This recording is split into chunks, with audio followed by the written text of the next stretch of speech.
Good evening. This is March 9th, 2023, and I would like to provide some people some information about this huge map that I have assembled. It is an unfinished map, I want to be clear. It is a work in progress. I just got back from the Micromobility meeting at City Hall. There were some good things said. There were some things that I was disappointed about. I will try to focus on the positive notes. Even the negativity that was in the room by certain people, I would love to address those concerns directly. Unfortunately, the only way I can say it is the kind of corporatized jargon answers that some local business owners and community folk received, I feel was owed a more direct, honest response. I understand that people that work for the RTC Commission and for the city have jobs to keep, and as part of the it used to be corporate culture, but now the civic culture. As part of the civic culture, they are kind of they are they need to keep their jobs and they need to keep people happy, and so therefore they use as euphemistic language as possible. I don't have that constraint, guys. I am a free reigning citizen who does not belong to any club, and I can say whatever I want. However, like I said, I will keep everything here as positive as I can. I would like to address some of those concerns that were brought up. The Micromobility pilot program, I believe, was ill-fated. Not for the same reasons that many might think. My bicycle is my car. I use it for my primary mode of transportation. So from this perspective, one might think, oh, well, he doesn't drive a car, so obviously he's going to see things from the perspective of a bicycle. No, I have driven a car many years of my life. For the first 30 years, I did nothing but either ride or drive in cars, and I've had several jobs that included driving, and one of which included a lot of local transit here in the city. I've gotten a chance to see parts of the city that probably only few have ever seen before. Okay, so I understand the concerns of the local business owners, particularly Palace Pawn and Loan. They have some concerns. They called the micromobility project, or what they called the bike lanes, disruptive. And so their concern came from a point of disruptivity. They don't want their business disrupted. They don't want their livelihood disrupted. I can completely understand that point of view.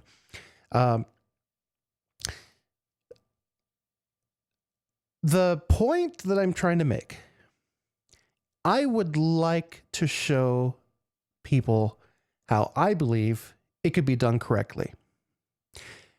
This belief comes from months and months of hard, concentrated autistic research. Okay. When I get into something, I get into it nitty gritty.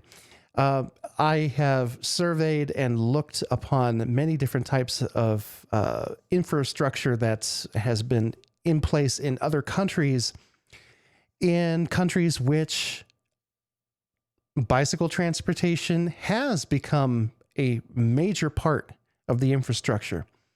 And like back in the old days in 1970s, for instance, in Netherlands, a lot of business owners were concerned about the disruptivity of it.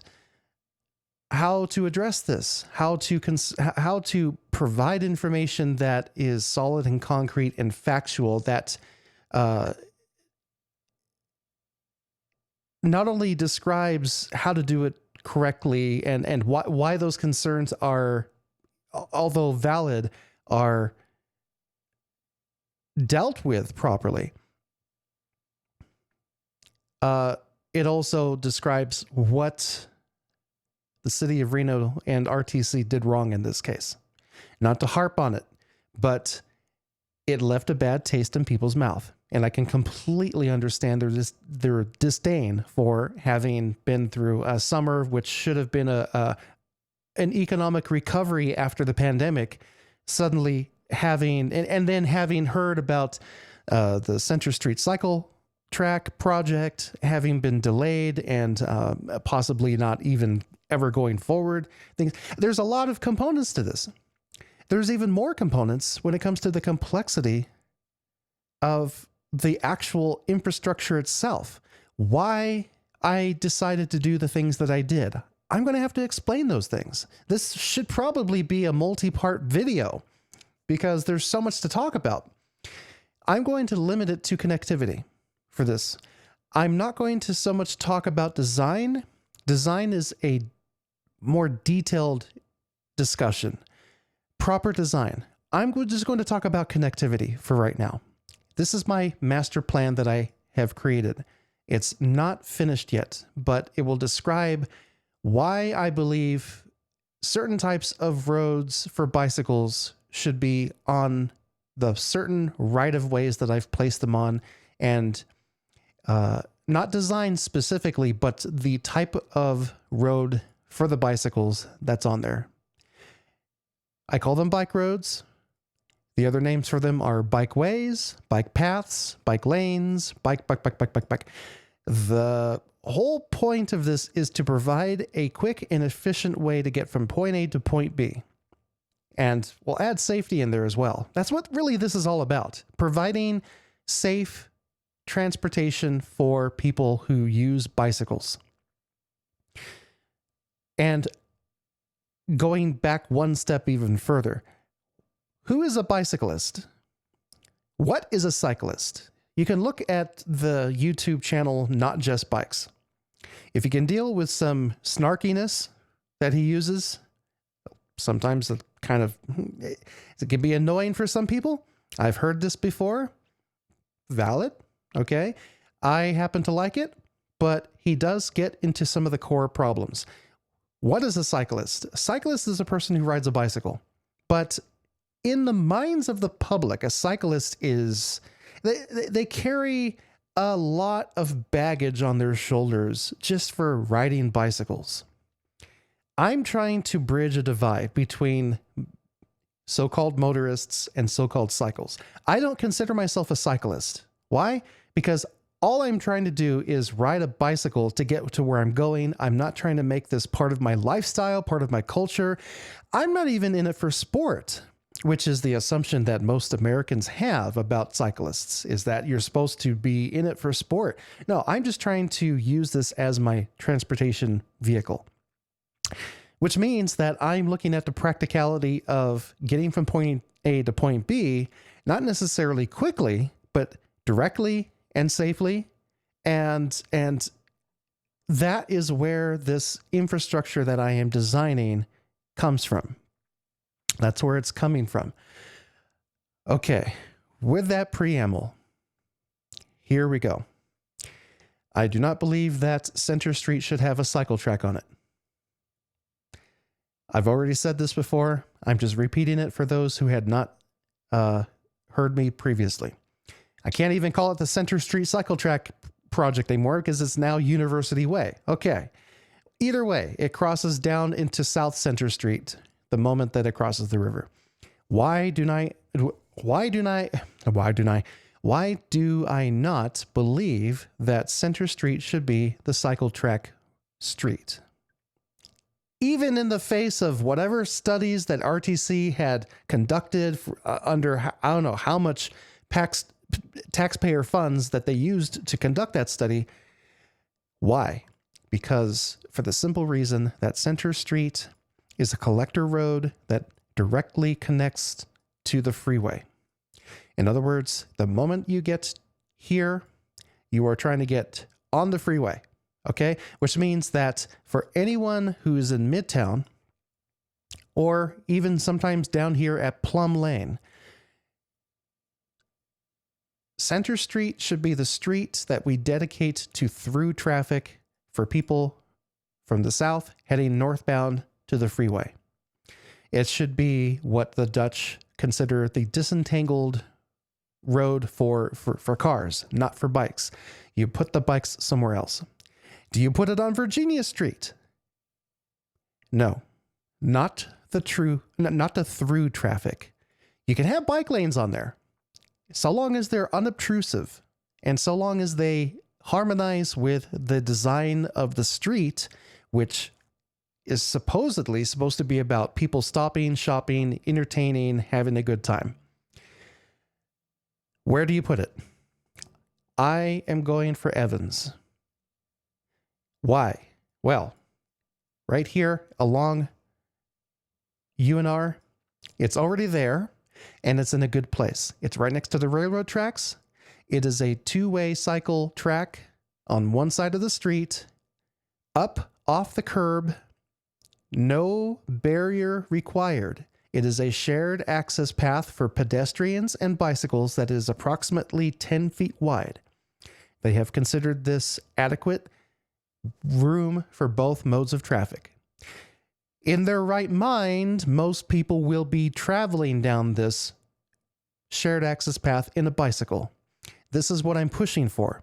Why walk a long way when you can cycle it in a fraction of that time more quickly and efficiently? If they've provided you the road, drive the road on your bike. Okay? So people will do this naturally. It's called induced demand. So that cycle track ends, I believe, at Jody or Highland. I can't remember which cross street, but it just suddenly ends because there's more development happening. I've taken a look at the Washoe County Assessor maps, and UNR continues to purchase properties surrounding Evans Avenue. They've already demolished several single-family homes, and I'm probably guessing that they're going to keep on demolishing homes as long as the buyer, as long as the property owners are willing to sell. So they're probably making them some pretty good deals right now. I don't know. We'll find out. Anyway, Evans Street, when you get to the freeway, needs to have a cross point. You need to have an east and west cross point, an intersection for the bicycles. Okay. So red line, I have to backtrack and show you specifically what I'm talking about. A red line on my bike map is a two-way cycle track, bike path, whatever you want to call it, raised up off the curb, away from motorist traffic on one side of the street. Those are the equivalent of a bicycle highway, which means faster traffic, heavier traffic. Sounds complex? Not really. It's just 10 feet of pavement off of the blacktop. The first problem with trying to institute this in the United States is that, and I've heard it many times and I was very surprised about this, sidewalks are not financed by RTC. They're financed by whomever is developing that property that the sidewalk is in front of. This causes a problem. This causes a problem because that means that it marginalizes pavement to something which, I mean, let's face it, we're a car-centric nation. If you're walking, you're not as important as if you're in a car. And bicycling, using a bicycle as your primary mode of transportation is very negligible. So therefore, there is really no consideration and sometimes even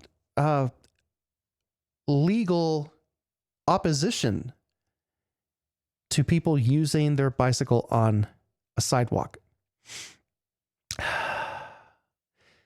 This needs to change. So this entire map is based on the concept of this has already changed. This is an acceptable practice. It's an acceptable way of engineering streets, and it's full steam ahead. All lights green. Let's do this. Okay. That's the first premise that you have to understand about this map. It lives in a fictional world in which we do not currently live, but I don't care. I am a designer. I'm not a politician.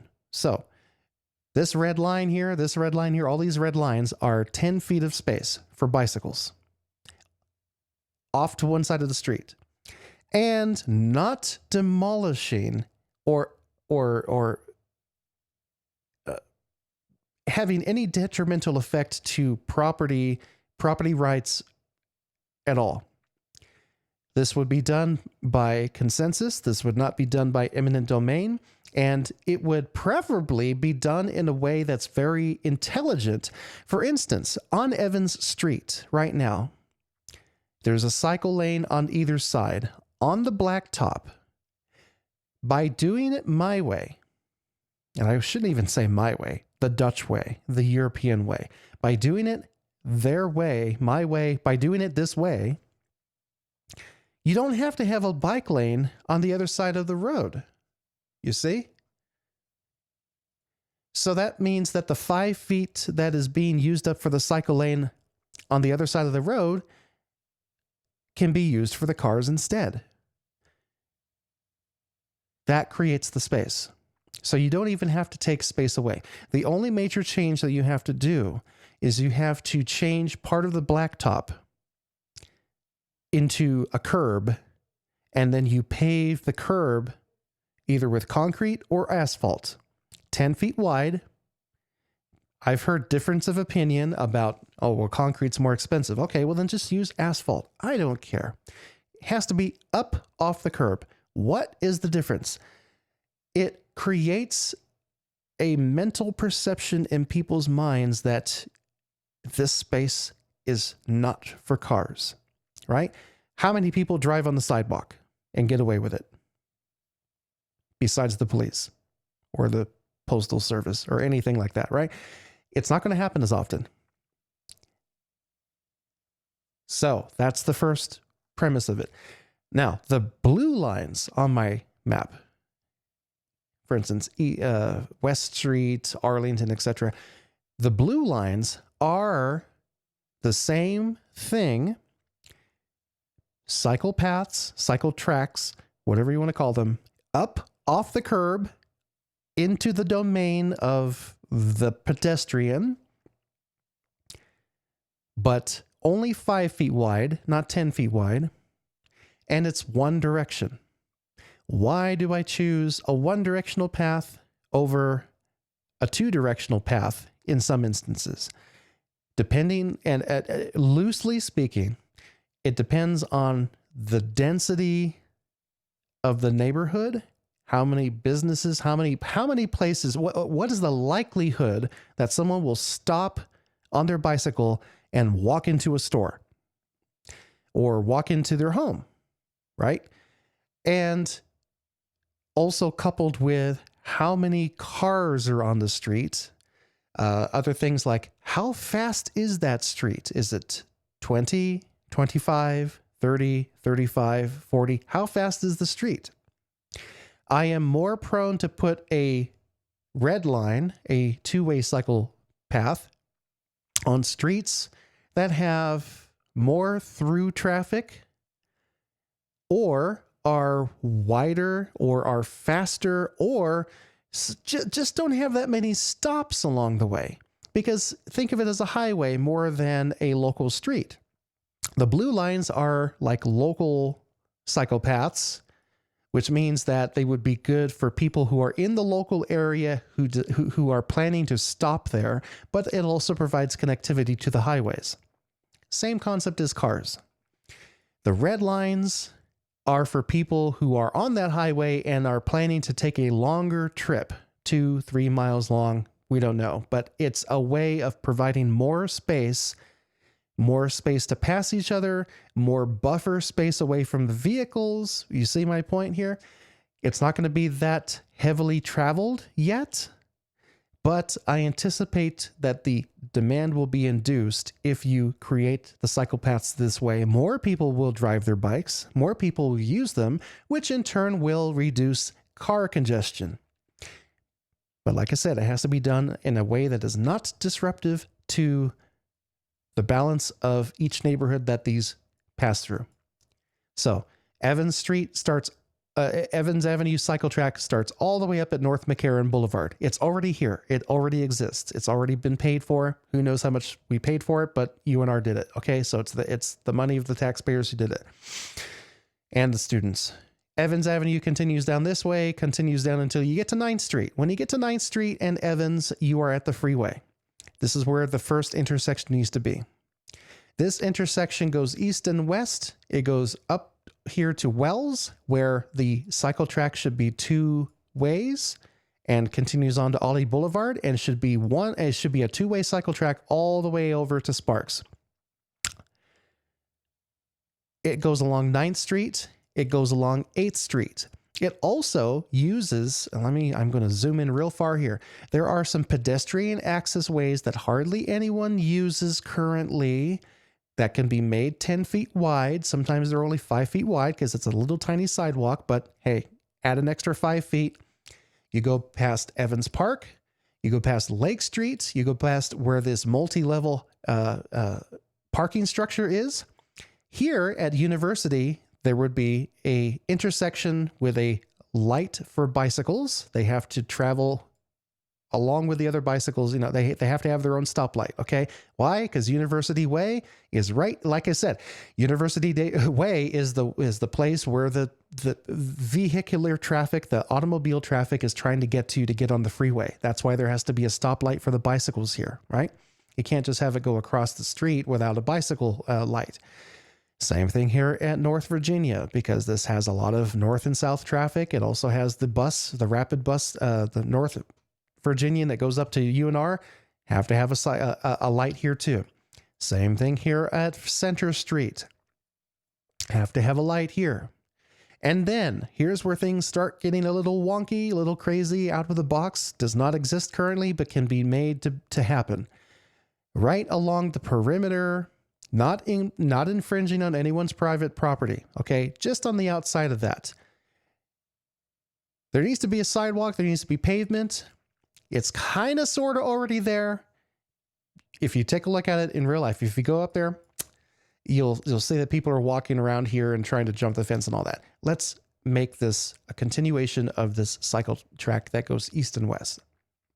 And then you're suddenly in an alleyway between this publicly owned alley and West Street. Continue the cycle track. And this is where there is, okay, so this is private property. I'm not a politician. I don't know how people negotiate or make plans or make deals with people, but the Nevada House here, this is a fraternity. There is a nice wide pathway, a ramp that leads up here to the pedestrian bridge that goes over the freeway to get to Arlington. I guess they made some deal with I don't know if the property is owned by the UNR or whatever, probably is. Okay.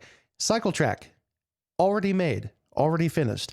Now, when you get to the pedestrian bridge access way, this is now going back to imaginary territory again. This is privately owned land, but it's still on the perimeter of NDOT next to the freeway. If we have a 10-foot pavement, we can continue the cycle track further. Now, do you see this rasterized dashed red line here? This is the ore ditch. It's underground. It acts like a pavement. This used to be open land. It's privately owned, but it was open to walk on at your leisure. It has since been fenced off. Don't know what the reason was for that. Maybe the increase in homelessness. I don't know.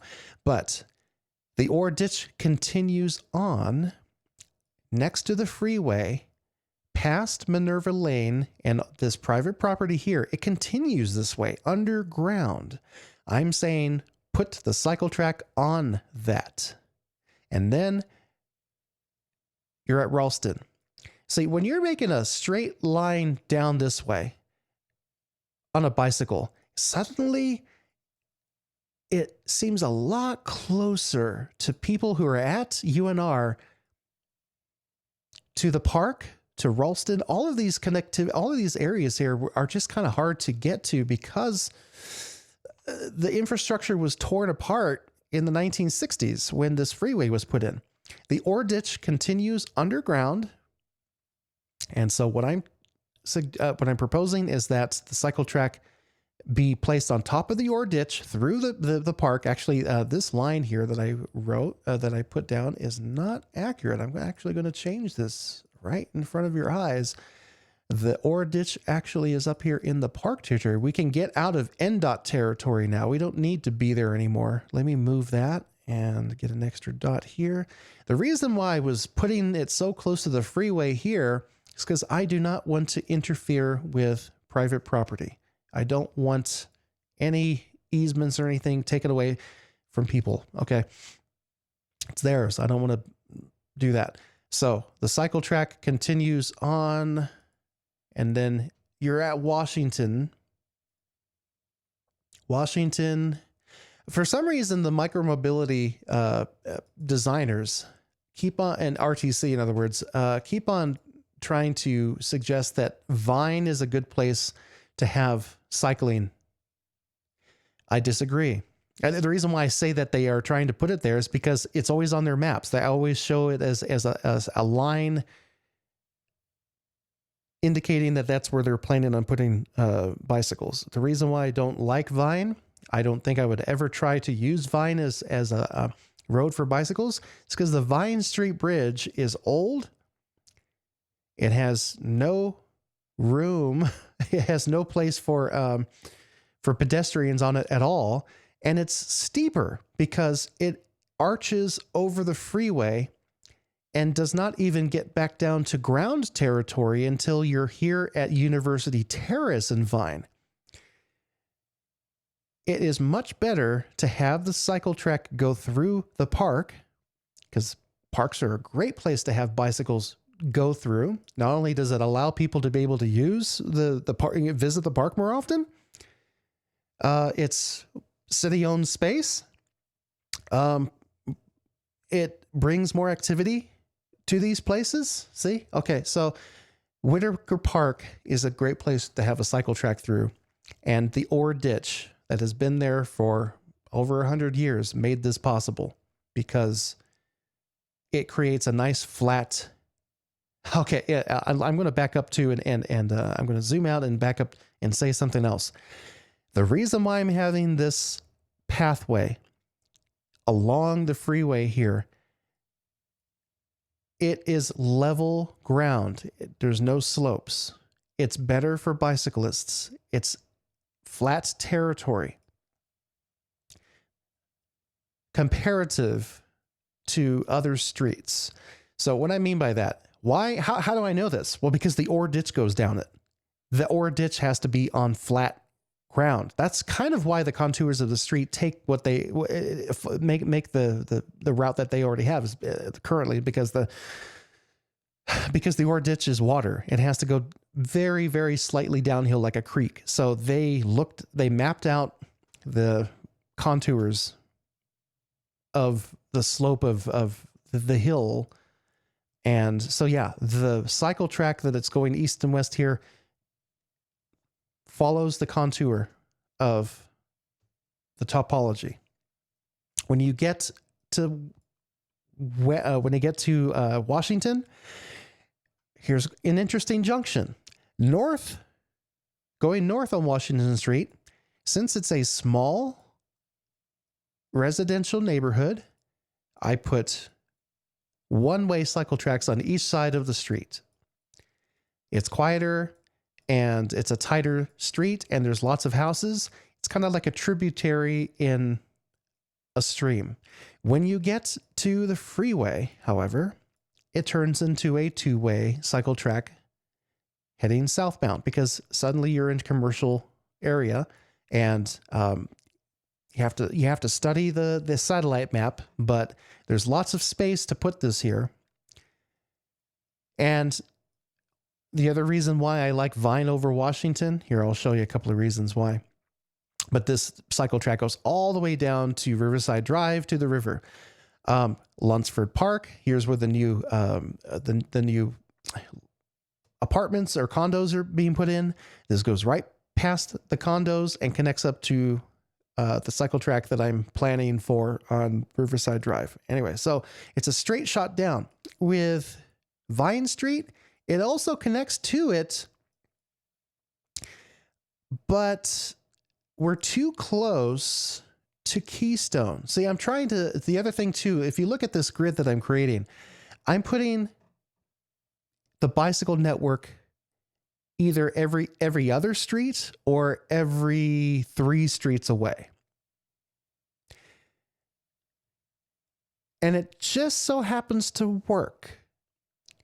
So I'm going to go back to the downtown area. I can continue going on with this cycle track here, but it basically it ends here, and then it goes along this pedestrian pathway here, and then for now it ends at Keystone. I got to figure out what to do with the Keystone area, because the moment you get here, you suddenly start going really sloped uphill on 7th Street, and it's not.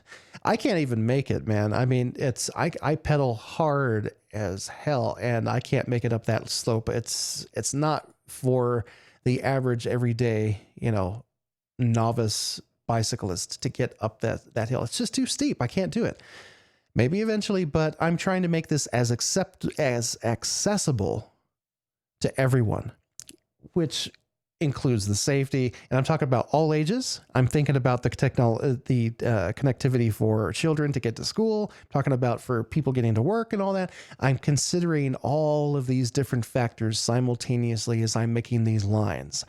I'm hoping that this is where RTC is coming from.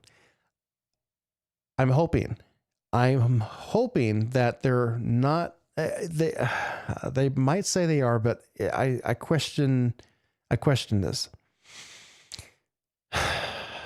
We'll get into that later. Anyway, so I consider the perimeter of downtown to be the following. Keystone to Evans. But I consider the major avenues, the arteries for the cycle network to be Washington and Evans. Not Vine Street and Evans, but Washington and Evans. Because cycle lanes off the curb on Keystone first of all, they have to be on either side of the street. There's too many stops here. It's too much complexity. High density, and the same thing here when you get to here. There's a lot of businesses and houses, small houses. So I tried to think, well, how can I impact that as least as possible? Okay. I also still, there's the other thing. I still consider this to be a local access way for bicyclists, for the simple reason that anyone on a bicycle who's tried to be on Keystone know that is major car territory. I don't want to be on Keystone, but that's where a lot of the businesses that I'm trying to reach are. So I don't really consider this to be major infrastructure in the spirit of disentanglement of the roads. Placing the bicycle street on Washington for a highway for bicycles is a lot better. Not as many people, not as heavily traveled, but still a very wide street. Okay. So it'll work. And it'll work, especially if you consider the amount of walking that happens on that street, which isn't much, right? You're more likely to have a lot of walking in the central business district here or here at the shopping center. So yeah, I don't see a lot of people walking up and down this street. I've lived here for years. I haven't really seen people even use the sidewalk other than maybe once in a blue moon. So shared access, let's do it. It'll work. Where am I at here? Can you tell this isn't scripted? Let's talk about Sierra Street. Why does Sierra Street have a cycle track too? Well, you need to have one on the east side of the campus, and you need to have one on the west side of the campus. I actually got criticized recently by a European saying, how come you don't have any bicycle paths in your university between these two things? My answer was simple to this person. I said, I have hardly been on campus. I don't know where people are coming to, where are people coming from and going to. I would like some knowledge on this. I would like people that have knowledge and expertise and have actually worked and lived on campus to provide this for me. So before I don't want to just pass lines around and you know, proclaim that this is the right thing to do. I need information. I need data. So I can imagine in between here, there would be different cycle paths and all that, local ones, paths, shared access paths. I got to talk to more people, but one thing is definitely clear: on either side of the campus, we need to have a highway for the bicycles. People should not have to go all the way over to Evans to get to a bicycle path to go south. If you're, especially since there's so much housing over here, you see, I'm also considering about where the access from not just from the UNR campus, but from all of this college housing that's over here, including, I mean, there's a church, there's apartment buildings. So I put the highway right through the middle of that. Okay. And remember, Washington Street also has a local access highway, but since it's small, it fits, but it can still be used for complete access. When you get to Washington, you transfer over to the other side of the road, and then you start heading down the one-way path. But on this side, you notice that Sierra Street is going to be, well, first of all, it's going to be on this side of the street. Why did I choose that side? I mean, there's a reason for all of this. The reason why I chose it on this side rather than the other side of the street is because when you get to here, we face a big dilemma. This is something I'm still going to have to work out. I would personally love to see a roundabout here. Oh my God, people are going to freak out about that. Why a roundabout? Well, because you have, I can't show you right now because, but you have like 7 lanes on each side of this North McCarran Boulevard, all because on each direction, because of all of the left and right turn lanes. You can get rid of those with a roundabout, and people come up and down North Virginia Street and McCarran Boulevard in platoons.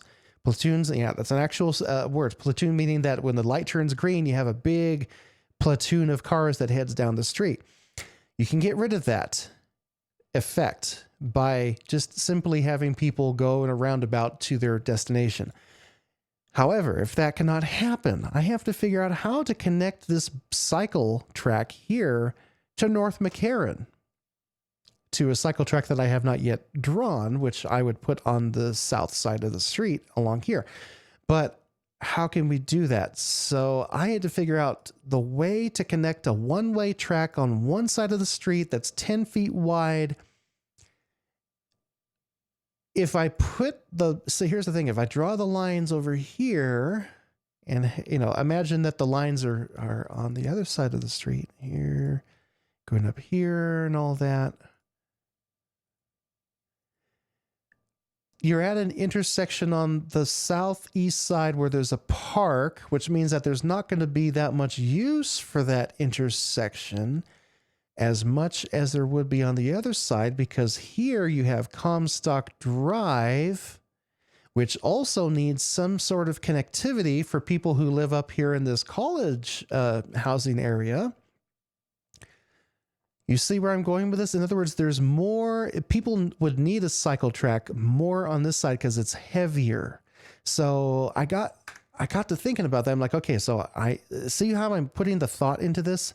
If there's going to be a cycle track here, it would have to go on this side of the street. And then there is room to put a 10-foot wide two-way path on this side. But I'm also thinking, okay, well, when it gets to here, it goes underneath. So then I have to start looking at how the bridge for McCarran Boulevard travels over Comstock Drive and which side of the street has more room. How is the bridge constructed? Does it have like a V shape to it? And so I'm putting all this. So I decided, yeah, it's better to have it on that side of the street. Plus, at the same time, I think that people on the campus would be more likely to use this north and south track than the houses on the other side. because let's imagine you're on campus and you need to go south. You're going to be, I wanted it to be on that side of the street. So why does it stop here at 8th Street? Why does it not continue down? At one point, I was toying with the notion of having the cycle track continue on down, but I realized it would create the same problem that would happen if the cycle track was on Center, University, whatever you want to call it, because of that cars coming to and from the freeway problem. The moment you hit that freeway, it just changes. The whole ball game changes. People getting off the freeway, coming into Reno, are going to take Sierra Street south, and they want to get south as quick and fast and wide as possible. People are already mad that they have to stop going so fast when they get here, 20 miles an hour across the Riverwalk. So I'm thinking, well, that's just going to make it worse if I try to stick a cycle track where all these casino parking lot entrances are, and it's going to create major conflict points here at 6th and Sierra. I mean, it's a wide street, but it's just not good. So I thought, okay, do I need to? I thought to myself, I kind of really don't need to, because if we do North Virginia Street with cycle tracks on it, it can work. But I also remembered that, that pedestrian access bridge across the freeway here to Arlington, this also turns into a much better place to put bicycles. You go literally through the hospital, St. Mary's Hospital.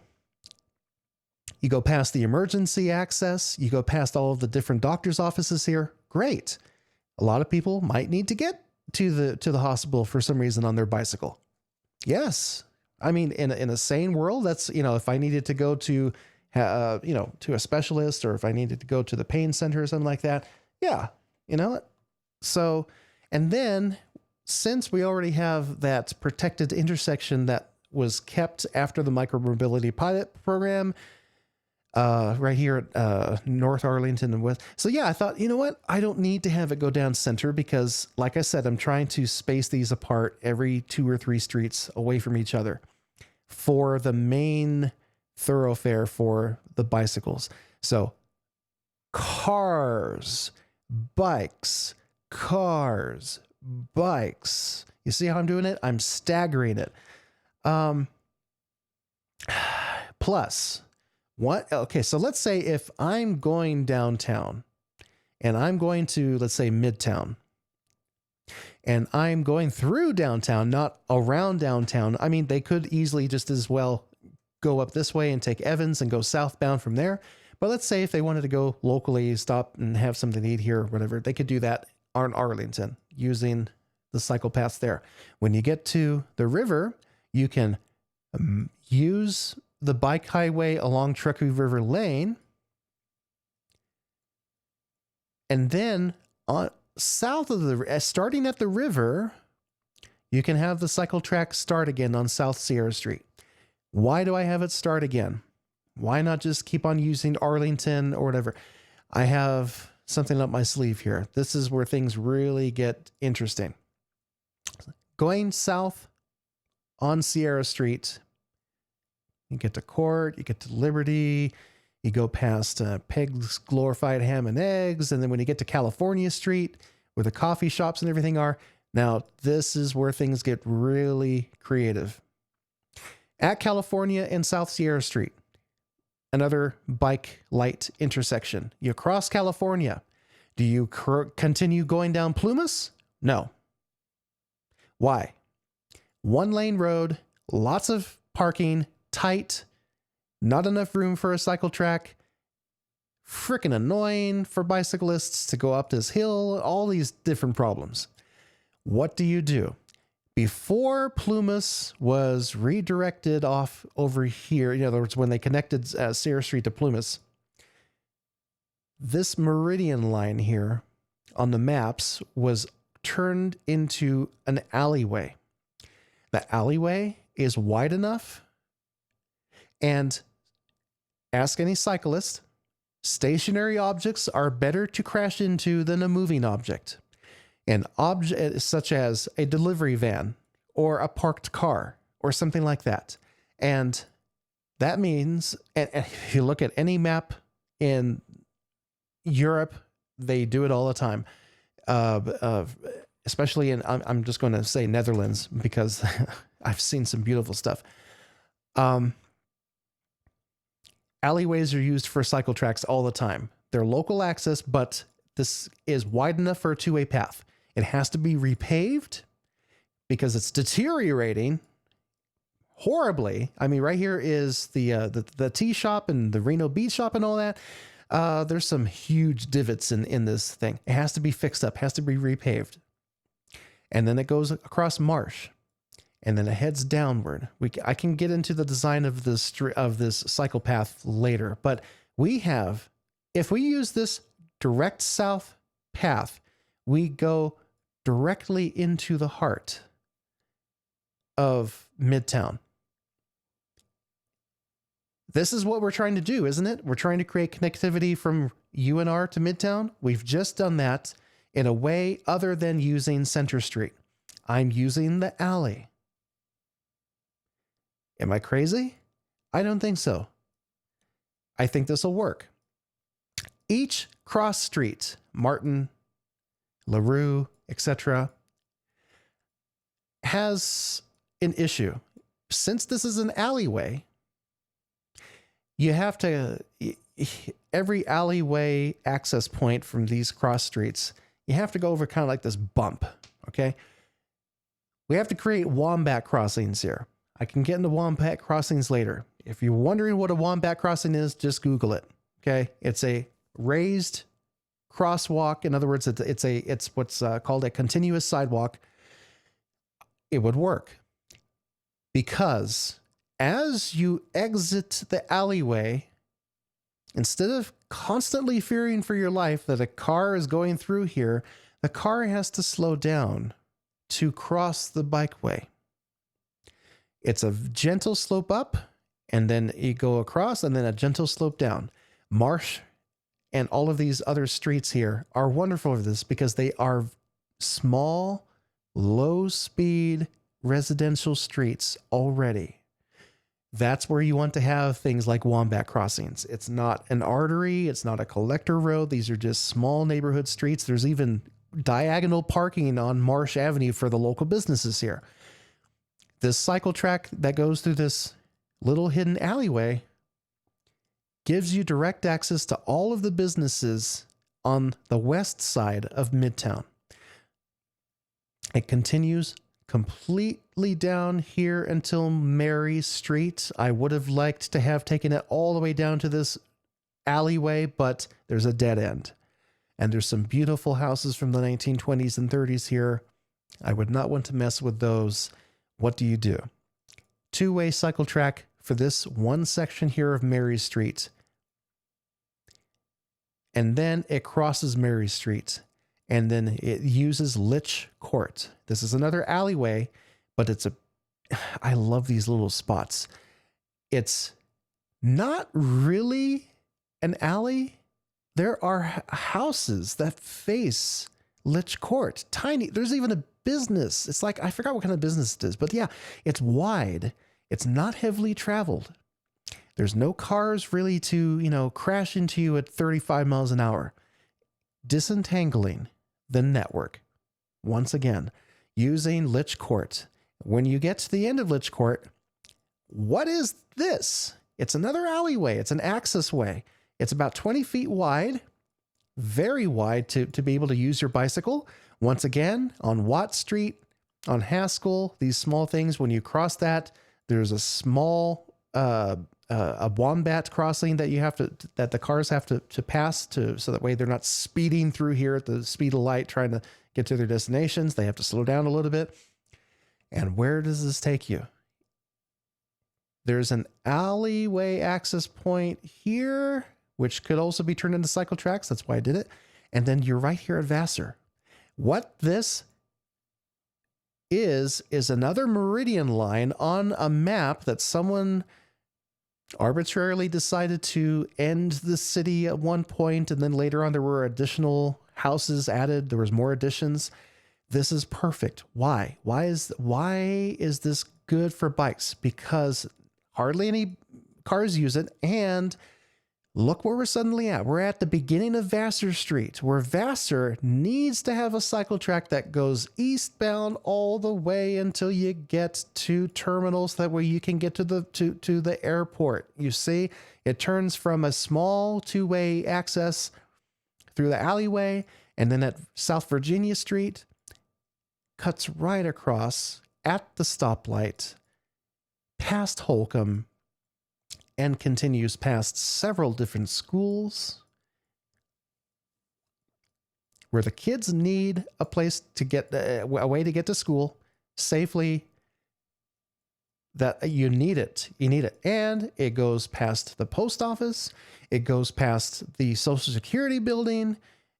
Up here on Harvard Way, there's all of the billing and collections for the hospital. If you want to get your records, you got to go here. So there needs to be connectivity through there. And so, yeah, what I've just done is I've figured out a way how to connect UNR down to Midtown, into the heart of Midtown here at South Virginia and Holcomb and Vassar, and then continue eastward.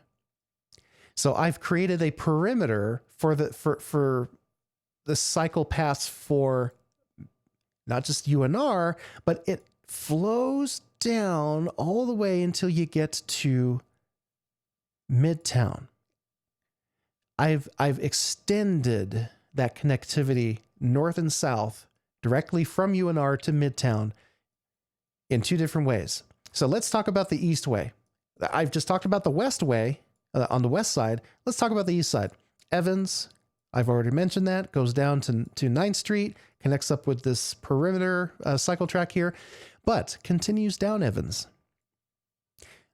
Two-way cycle track on the east side of the street. Not a lot of places for people to need to stop constantly, so higher speeds for bicycles is great here. When you get to 5th Street, then all of a sudden you pass by the Apple computers. They got their thing there. And then you're at 4th Street Station for the bus station. The main, people need to have bicycle access directly to the bus station. What's this red line here? I'll get to it later. Just hold your horses. Okay. When you get to the bus station, you continue south past Greater Nevada Field, the Aces baseball stadium.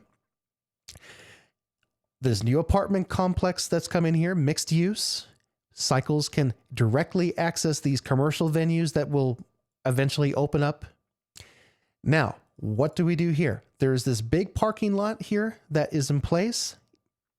It used to have a diagonal street that once upon a time was called Front Street. Back in the 19th century, this is where Chinatown was. This is privately owned, but it's going to be used as parking for Aces baseball stadium for the moment.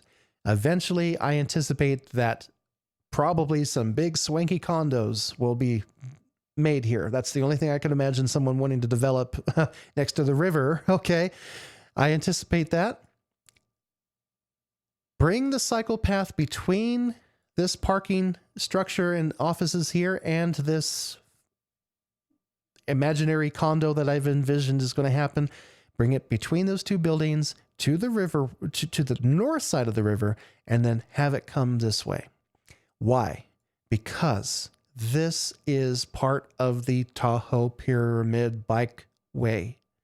This is where the Tahoe Pyramid Bikeway changes from being on the north side of the river down to the south side of the river. So this junction here is great for having the Evans Street cycle track connect to the Tahoe Pyramid Bikeway. This is what I call our bike freeway. It's a highway, or it's more than a highway. It's because it never interacts with cars at all. It is the closest thing to a bike freeway that Reno will ever have. And then you go south. Cycle track on Mill Street goes all all the way to McCarran. On one side of the street, the north side. It goes past the hospital. It goes past all of the industrial warehouses and everything. And then it starts going past a ditch that is next to some fields for a farm. It's still rural out there. And then suddenly you're at the cycle track that's at East McCarran. It already exists. Go look at it on your own time, okay? But it's there. So Mill Street. But what do I do here? Okay, and this is not really finished yet. I'm still playing with options, still playing with ideas. It gets into a little bit of an interesting situation here. I'm going to connect this to right there, and I'm going to make a point there. Okay. So why am I going from a two-way cycle track to a one-way cycle track on either side of the street? Because we have, I would love to have kept it as a two-way track here, except there's one problem. The moment that Sinclair meets East Liberty, Sinclair turns into a very tight, small residential neighborhood. There's no way, other than destroying people's front yards and taking away their parking space, there's no other way to do it. When you get to Ryland, people have to get off the cycle track and start using what's a dotted blue line, which are painted charros. In other words, it becomes a bike boulevard, okay?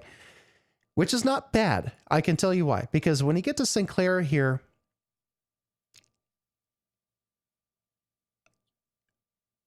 I'm pausing here because there's a big caveat. So long as motor vehicles no longer use Sinclair as a bypass for South Center or Holcomb to try to get up to the freeway during rush hour, Sinclair is a quiet residential street. It's a problem. People are cutting through this small, quiet residential street in their cars because of all of the commotion that's happening on the other streets around. I have a plan to fix that. That's a separate video. I've talked about it previously in other videos, and I'm going to talk about it in more detail. Just look at my Twitter account. You can look at the diagrams that I've already created to fix this problem. But I plan on fixing it. In short, all I'm going to say for now is, in short, here at Holcomb, where Holcomb meets South Center Street here, I want Holcomb to stop curving upward through this very small residential neighborhood. And I want all of that heavy through traffic coming up Holcomb to switch tracks and be directly connected to South Center Street. This will fix up so many problems. People can take Holcomb going north on a one-way road, one-way street, and then connect up to South Center Street, which is already one way, and they can have a direct path up to the freeway. You see where I'm going with that? Okay. Like I said, I'm not going to get into all of the details. The diagrams and everything are available. I will present them later on. So Sinclair turns into Charros or Bike Boulevard here. You stop at East Liberty Street. Once I have taken care of all of that cut through traffic, there won't be any reason for tons of cars to be on this small street. I would have decongested that, and it would be open for local residents and cycles here. And then when it meets at Holcomb, that's where the fun begins. There on Holcomb, starting at Mill. I was even actually thinking about having to start here at 2nd Street and have it go through here, but this is private property. It would be nice, but then I realized, well, we still have connectivity here, so that's kind of overkill. I don't know. Because I was thinking about this entire area, seeing that there is a huge height difference between the freeway for the bikes the bike freeway and 2nd Street. I thought, should I have 2nd Street also have a cycle track on it? And then I started looking at it and I realized no, because if it's on Mill Street, then it handles the south side here. And remember my, disentanglement plan where you put a cycle artery every few streets away. I realized, well, you have 2nd Street heavily armed with cars, and then Quinsley Street heavily armed with cars going the opposite direction. So I figured these two streets are kind of the east-west equivalent of Sierra and Center/University Way. So I thought, okay, yeah, probably don't want to have bicycles there anyway. People can just come out through here and be on the cycle track that heads over this way. Still debating it. It's not the widest of streets, but there's just no easy way to do that. If you're taking the bike freeway over here, it kind of, that's the other thing I was thinking about. The Tahoe Pyramid Bikeway, once that is fixed up, there's really no reason why anyone would, unless you're going to a local destination, there's no real reason why people would want to take 2nd Street when you got these nice bypasses here that are specifically meant for bikes. So yeah, it's like, okay, maybe. Plus, when you get over here to Quinsley, things have calmed down a lot. There's not that many people taking Quinsley anymore. It already has some bike lanes on it. I figured, it's good enough. Plus, here's my other idea. When you get to the Tahoe Pyramid Bikeway, when it meets Kitsky, there's this parking lot here, and you can actually go uphill and use this access way to get off of the freeway. And suddenly you're on Kitsky, and there's a tunnel that goes underneath Kitsky that continues the bikeway this way. So I thought, okay, this is a good on and off ramp for the bicycles here at Fisherman Park. Fisherman's Park number 1, that's what it calls it, which is kind of funny.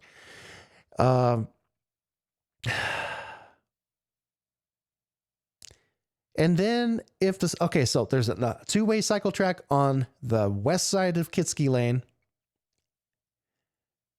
And Kitsky, let me talk about Kitsky real quick. So it connects up to Kitsky, goes south. So anyone, in other words, what I was trying to say earlier, anyone that's trying to get to, let's say, like Mill and Fabrics, or they can get off here at the park, or they could continue and get off here at Kitsky and go south.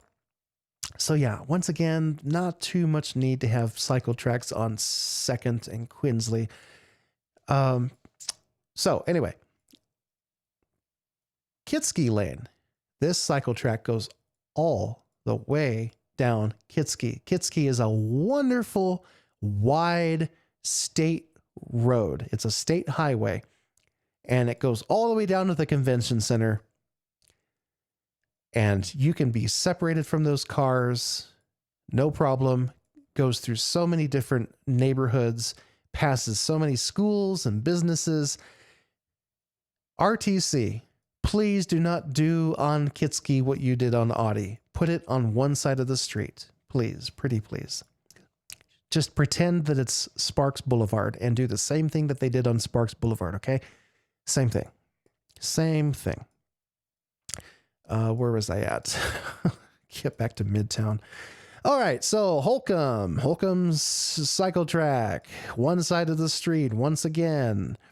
Continue south. Why did I put it on the west side of the street instead of the east side of the street? Because here's where the magic once again happens. When you get to St. Clair, continue south.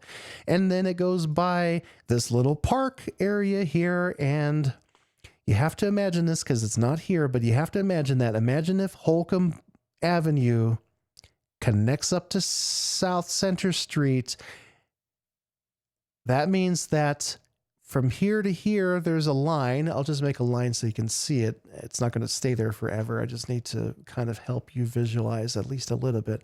From Holcomb here, so this is for cars. It goes from here to here, right? The cycle track if that diversion plan actually happens, then look what happens here at Vassar. You see how right now we're on this side of the road? Okay. Imagine if the cycle track were on the other side of the road. That crossover can happen at the park without the cycle track having to cross the street like it does here right now.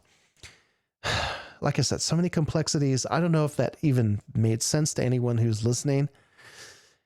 I really have to show the diagrams later. I have to make a website. I'm going to have to make a website to start talking about this more heavily. But if that happens, the cycle track going down Holcomb would magically switch over here and be on the other side of Holcomb, because Holcomb would be diverted to Center Street. So it continues on. Now you're suddenly on this side of the street without even having to cross the street. And then you get to this part of Holcomb, and then the next part of Holcomb, these little tidbits that were left over. Get rid of the Wells Avenue roundabout and get rid of the Mary Street roundabout. Why? Because I would like to have an actual real true roundabout, a big one, right here at this junction where South Wells Avenue connects to Regency, or connects to Virginia Street. That's another story for another time. But just for now, I connected Holcomb to Kazaza, which goes around the perimeter of the shopping center, which is considered the gateway to Midtown. And then it starts going down Kerman. When you get to Kerman, you cross Plum. There's going to be a light for bicycles here, a stoplight. Continue south. When you get to Apple Street, this is where the Red District meets Century Park Lane Theater. Continues down here, cuts in front of the theater. There's a nice big fat wide patch of nothing that is not being apportioned for anything important. And there could be a bicycle path put right in front of here. Okay. Goes right. In other words, what have I just done? What have I just done? Instead of having it on Center Street, by using Evans and then connecting to Holcomb, I have not only taken the cycle traffic from UNR to quote unquote Midtown, the way that Center Street would do it, I have taken the cycles all the way down to the Red Experience, where the whole shopping center is for everything. I mean, we got Sprouts. We have all the places to eat here. We have CVS Pharmacy, Smart and Final, barbecue place, the Chinese place, all of these places with a straight path all the way from UNR. Center Street does not do that. Center Street stops midway down Midtown, not all the way through Midtown. If we're going to create a cycle track for through traffic meaning people not necessarily stopping along the way, they're going all the way down, then that cycle path should be put in a place that is meant to connect people to places beyond, to go through places, not stopping at places. Okay, I can't stress that enough. I cannot stress that enough. Now, right now, there's another thing that I took here as it circles around this place where Holcomb starts. I would keep this after the roundabout that I'm envisioning is put here. This does not affect what happens here. Okay? I would have it go curve around Holcomb where it meets Virginia Street.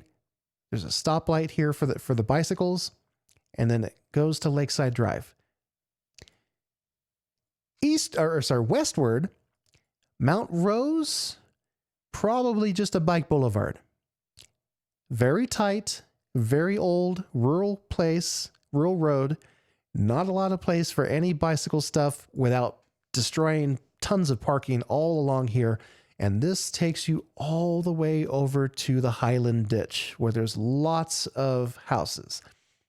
None of these houses along here need to have any cycle paths or anything on them because they're just very small, quiet, beautiful neighborhood just areas. Okay, so don't need to make this part any more complex. The only reason why I have a cycle track here is because it connects up to Arlington, which goes by the Mount Rose Elementary School. There's also elementary school here, and I believe there's also a church next to that. It's a private school.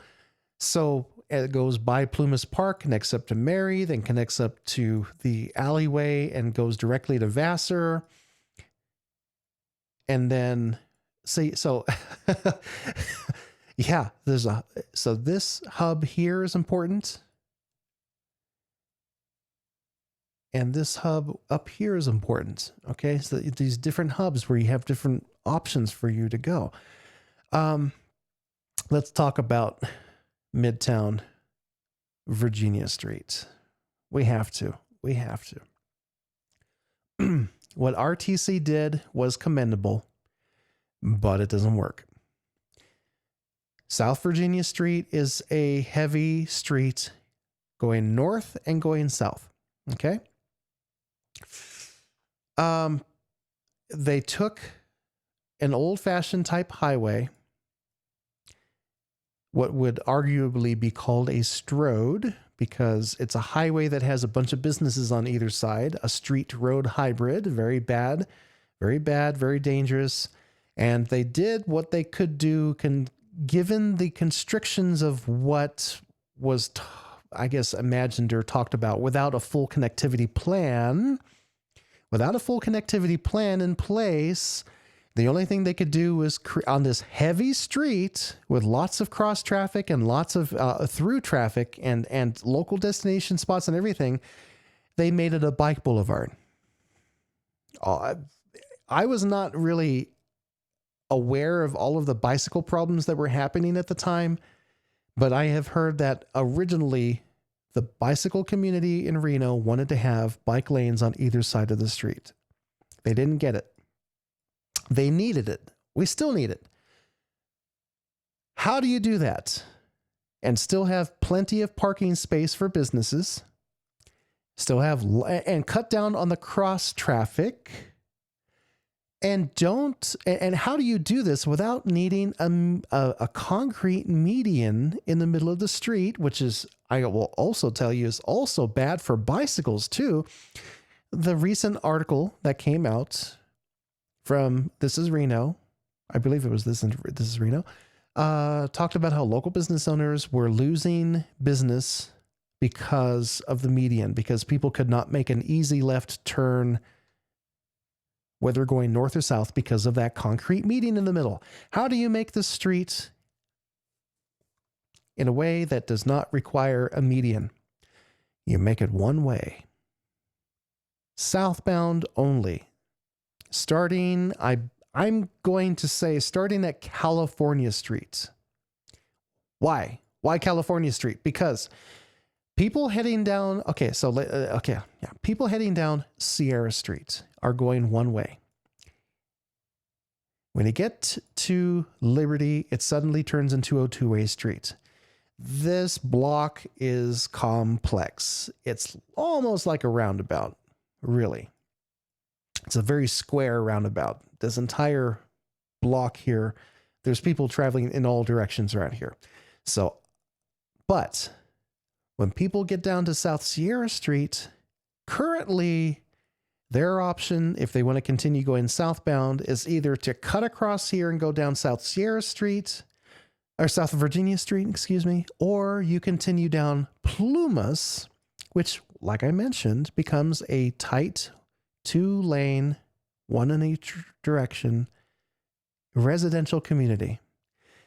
This makes it very difficult, I can imagine, for the people who live on Plumas Street. Very heavy. It's not designed to be that heavy. The only way that they could fix this problem if if they widen the street, if they widen the street on Plumas, they're going to cut into people's front yards all the way down here. Could you imagine the public outcry? And plus, I love this area. It's beautiful. I don't want to mess with people's houses. So what do? Well, part of me was thinking make Plumas Street one way, heading all the way down here. But there's a problem with that. Plumas starts going due north and south, whereas Sierra Street was going at an angle. However, I'm thinking to myself, okay, well, where are people really trying to get to when they're heading down Plumas? They're trying to get to Plum. Why? Because at Plum, they usually go east and west from there because it's a artery. Are people really wanting to end up in this area, or are they either trying to get over here or over here? In other words, to the east or the west?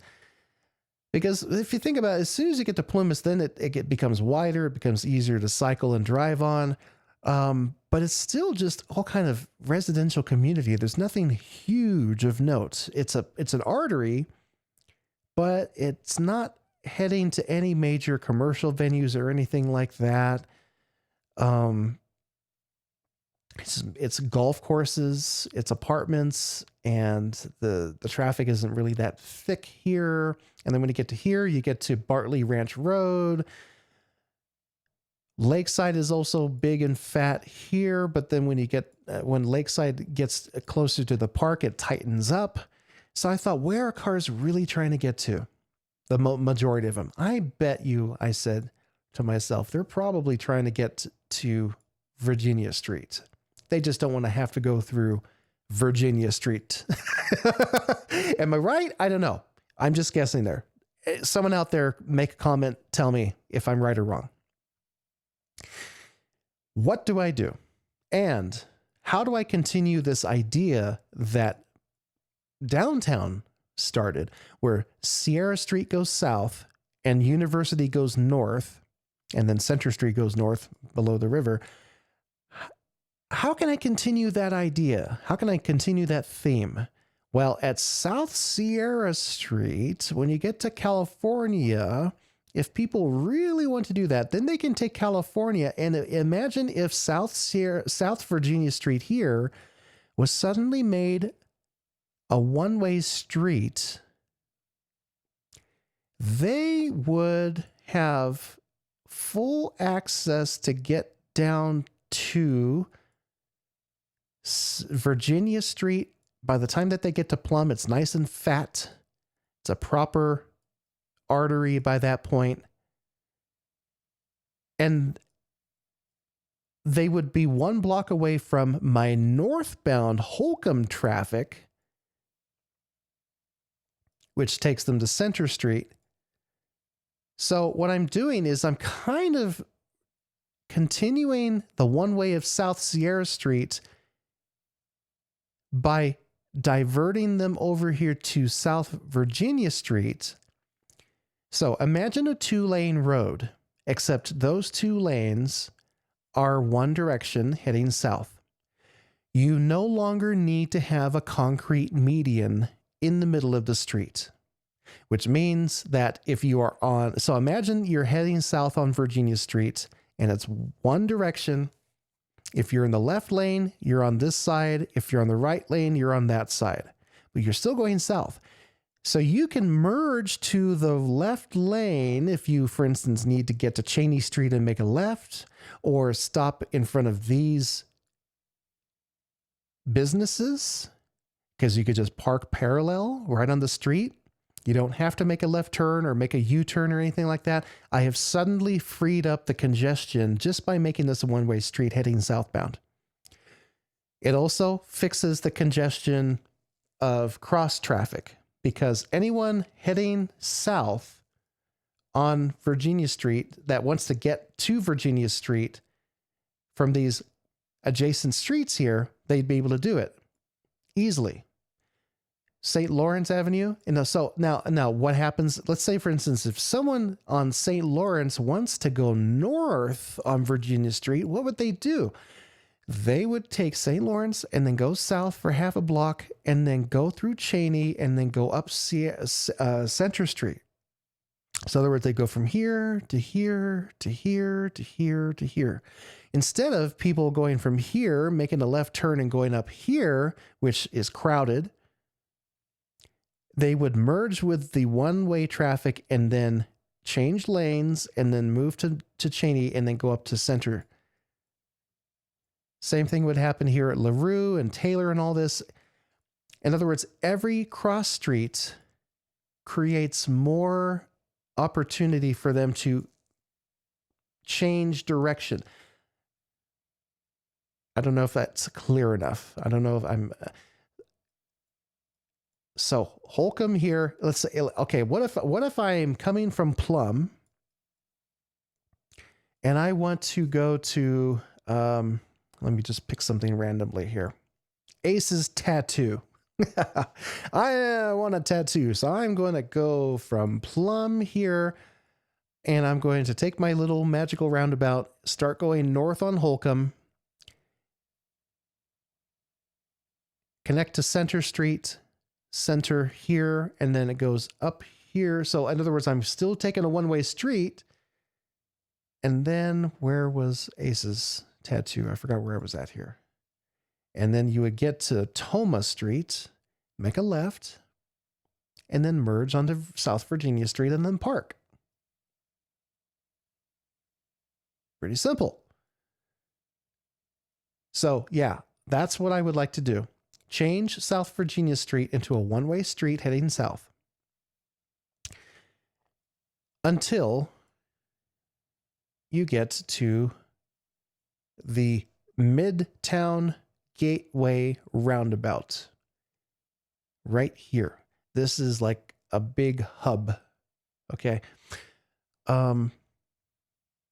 South of that, Virginia Street is nice and fat and wide again, so it can turn back into a two-way street.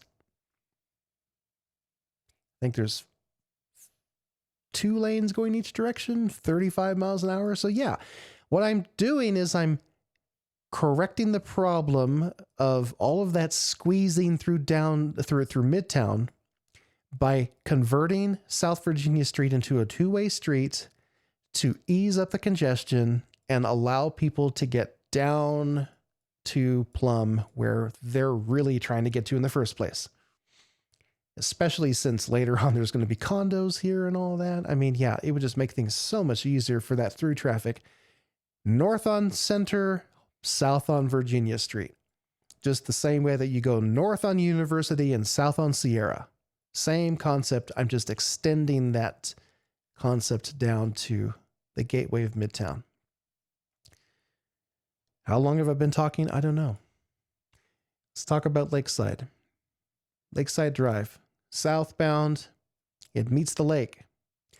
This loop here, for some reason, bicycles are not allowed to be on this, even though it is wider than the Riverwalk. Don't ask questions, just follow orders. No, I think this should actually change into a cycle path. Get it off of Limbury. Freeze up Limbury for parking and all that. Have it go through the park. Always use your parks as access way for bicycles. Then when the park ends, Limbury actually gets a little wider and it continues down. And then you get to Brinkby. Brinkby connects up to Rondell. Okay, so let me explain this. I'm creating another section here for bicycles. You can either go on the east or the east or west side, and both of these connect up. So Brinkby turns into Gentry. So there's a section here. There's a section here. I'm kind of blocking. I'm creating cycle blocks. Really, I'm creating major blocks surrounded by bicycle infrastructure. Plumas. Now here's the ironic thing about Plumas. From Plum, Plumas south of Plum is nice and fat and wide, and it can have a two-way cycle track on one side of the street all the way down to McCarran. I believe, not McCarran. So where am I at here? Plumas. It stops at Green Ranch Road. What was I thinking here? That's right. It's at Bartley Ranch.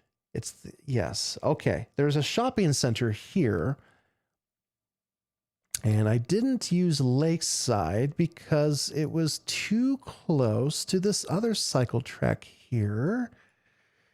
And Lakeside is really heavily used. So yeah, Lakeside is used by cars because Lakeside continues all the way through and it goes into the unincorporated area here, Holcomb Ranch.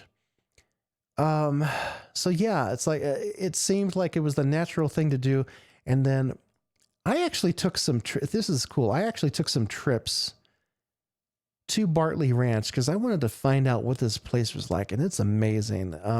Not just for the way it looks, but there's actually an access way, a gate that could be opened and closed south of here. And I believe it was DeMonte Lane. Yes. I got off. I went through the access gate here, and I really didn't know where I was. I was just kind of exploring on my bicycle.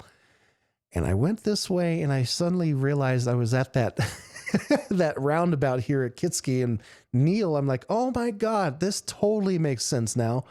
So that when you get to this part of Lakeside, it's kind of rural anyway. So yeah, but this portion of Lakeside is kind of like, it's big and fat, and I don't know, it's not I've never been on Plumas Street. I would like to actually try it and see what it's like to cycle through there. Manzanita Lane. Plumas and Manzanita. Let's talk about this. Now, this was a cool little intersection here. When you cross Lakeside Drive at Manzanita, notice how Manzanita shifts up. So I just had the cycle track go right through. It actually works. There's a way to do it. And then on the south side, there's all of that. This portion of Manzanita is so fat, so huge, like an artery, even though it's a tiny little, it's a residential neighborhood. Two-way cycle track, enters the park, goes through the park, meets up with Garland Lane, continues through the park, goes through this walking pavement path that goes over a culvert and connects up with Baker. Once again, using a park to connect things up. Baker Lane. From here, since it goes across, I realized, okay, I can stop going down this side of Baker Lane and shift over to the other side. I could, if I wanted to, I could just have this portion of this cycle track be on the other side so that way it goes straight down, but I don't know. I might change that later. When you get to here, you are at Redfield Parkway. You're on a collector road that circles around Walmart and Sam's Club and they want to create a casino here and all of that. Okay. What am I doing here? What am I doing here? Come on, Mr. Ratspeed. You are a crazy man. Why do you have cycle paths going through your parking lot like this? It's private property. What are you doing? Well, has anyone ever tried to get to Walmart Supercenter on a bicycle at Kitsky and Redfield Park? It's insane. It's like you have to go uphill. You're on a roadway that doesn't have any cycle lanes on it. Cycles need the most direct path to get to and from places. Plus, we don't have to park in a parking lot. We can park our bicycles directly in front of the store that we're arriving at. So that makes the most sense to have the cycle paths literally in front of passing right by Sam's Club and Walmart. This makes the most sense when you're on a bicycle. You park your bike, you get off of it, you lock it up, and you go inside. Therefore, in other words, I am disentangling this parking lot for bicycles. Now, what's going on here? Okay, so this was actually something that I was not finished with, but since I have you all captive, I think I'm going to continue on with it. Over here, this is a park. It's green space. It's got trees. Why? Because there's the Cochrane ditch that travels through it. They can't really do anything with it. And it's right next to the convention center. This is horrible for people in bicycles to pass. So what do? Connect up this with a tunnel. The tunnel goes underneath the street. And then I actually needed to change something here. I'm going to move these lines over this way. Like so.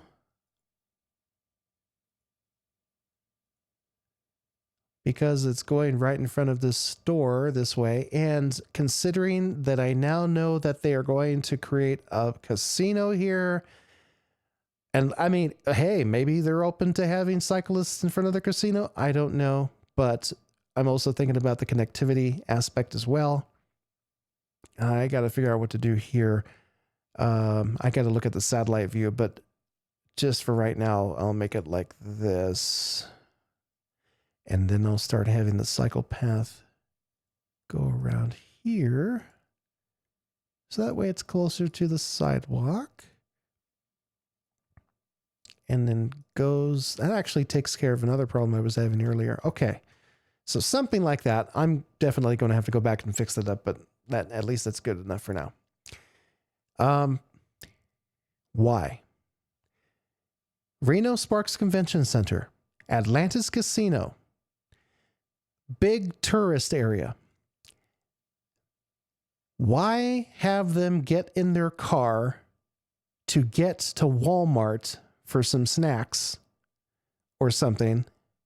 Or over here, you know, we got the Olive Garden. Why make them go through all of that pain just to go across the street? Because there's some rural slip lanes here and all of that, when you could just have a tunnel that goes from one side of the street to the other. Why? Why not? And the other thing too is that I have a two-way cycle track around this entire block because it's a convention center. Scooters, bicycles, people walking, shared access pathway, right? And also connects us up with Kitski, and it connects us up with Peckham. So this block here, if you look at the size of this, you might think, oh, okay, well, that's, you know, why have a two-way? Because this block here is about the same size as like 3 blocks downtown. It's still pretty big. And, you know, special event center needs to have special access. So yeah, have it just circle the perimeter of the whole convention center.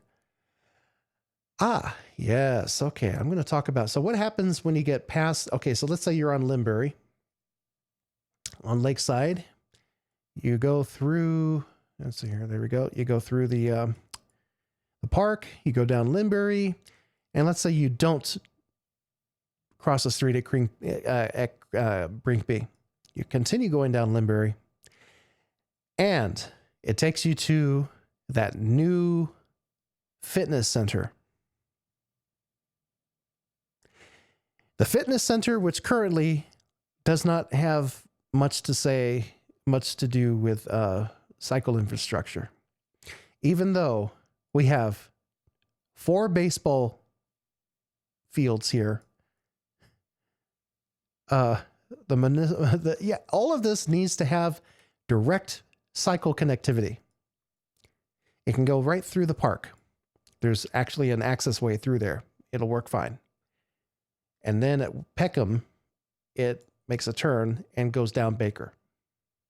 That's what I was thinking when I put the cycle track on this side, so that way you don't have to cross the street just to start going down Baker.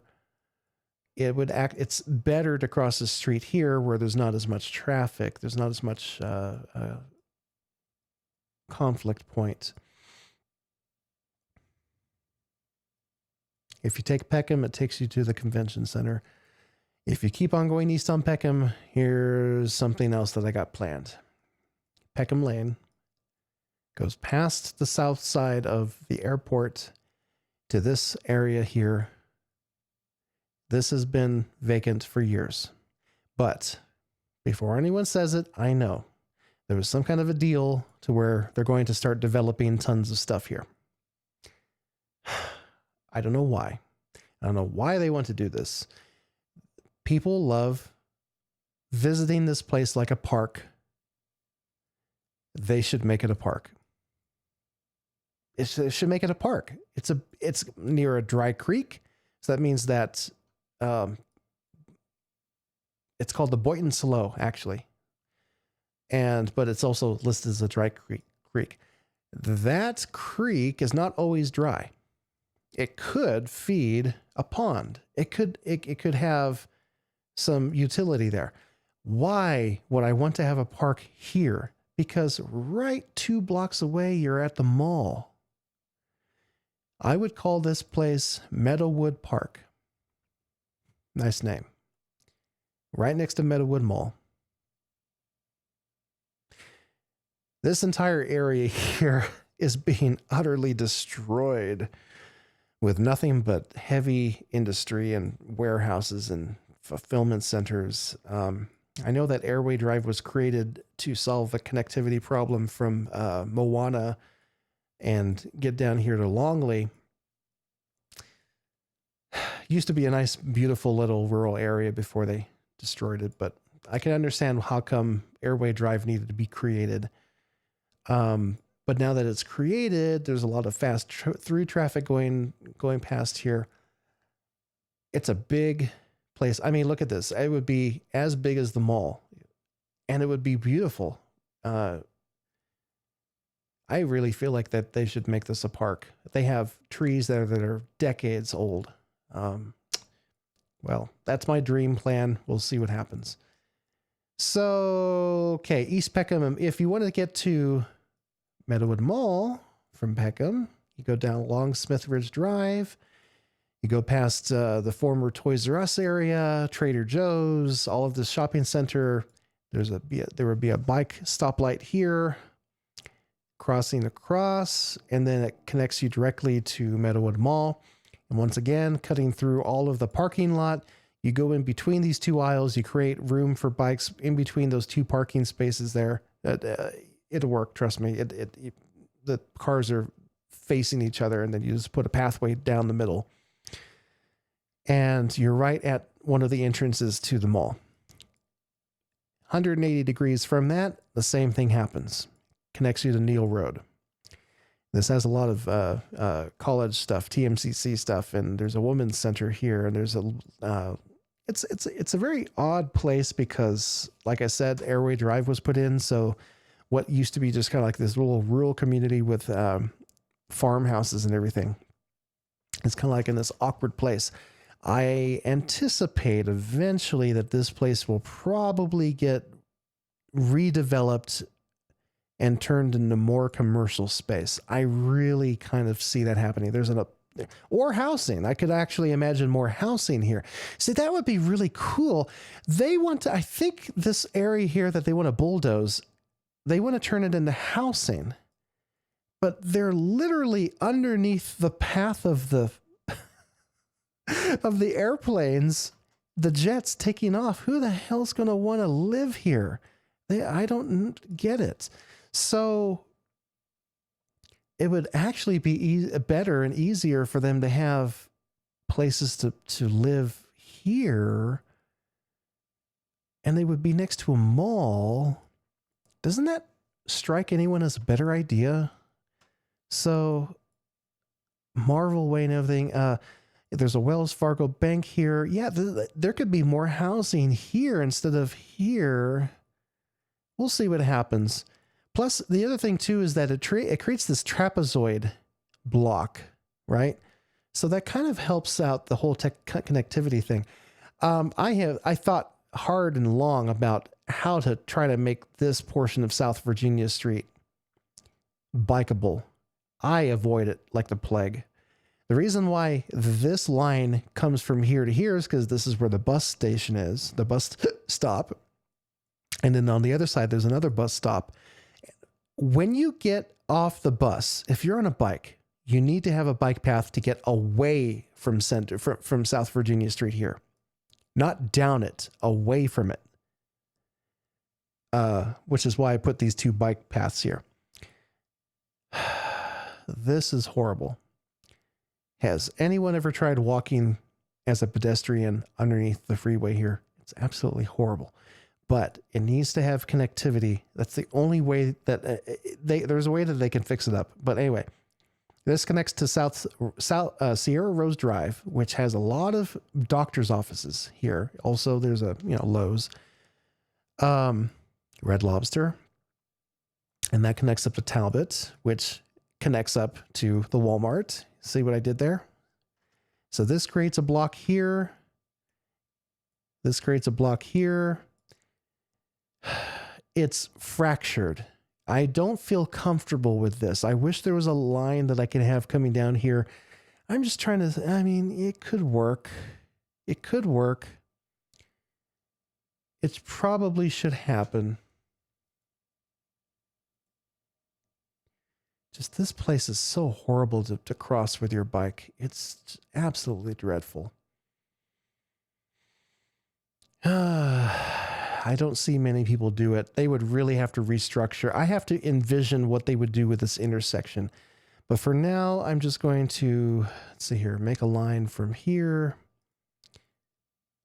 There has to be some connectivity for people on bicycles here. There has to be a throughway because there is none. And I would probably rather have it on this side of the street because there's actually, there's no sidewalk here. There's not even a freaking sidewalk in front of this place. Yeah, I would rather have it there because there's another shopping center that needs to be connected up to here. And that brings you to DeLucci. So I got to give it some random number. It's a two-way path. And I guess I'll just call it, what do I call it? It's a mess. South Virginia at Meadowwood.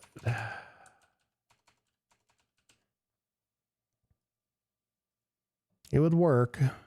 Now, when you get, because I would have to do that anyway, because when you get to DeLucci, there's a, so DeLucci is very interesting. East and west path, right? Connects up to Neal Road. So therefore it creates, it finishes this area, this block here. And right here is Nevada Energy. You're not allowed in.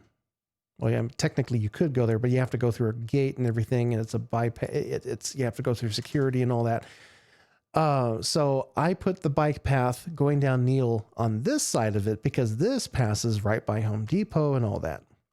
Then it goes directly into the parking lot for Target. And there doesn't really even need to be a bike path here. It's kind of like a big fat sidewalk anyway. Plus, parking lots are like supposed to be 10 miles an hour, 5 miles an hour. So you don't really need to have that. But the reason why I put this bike path going this way is because we need to connect up to South Virginia Street again. So yeah, I kind of fixed up this. Let me take a look at this. So this is how I make these things. I have to kind of look at where things are at.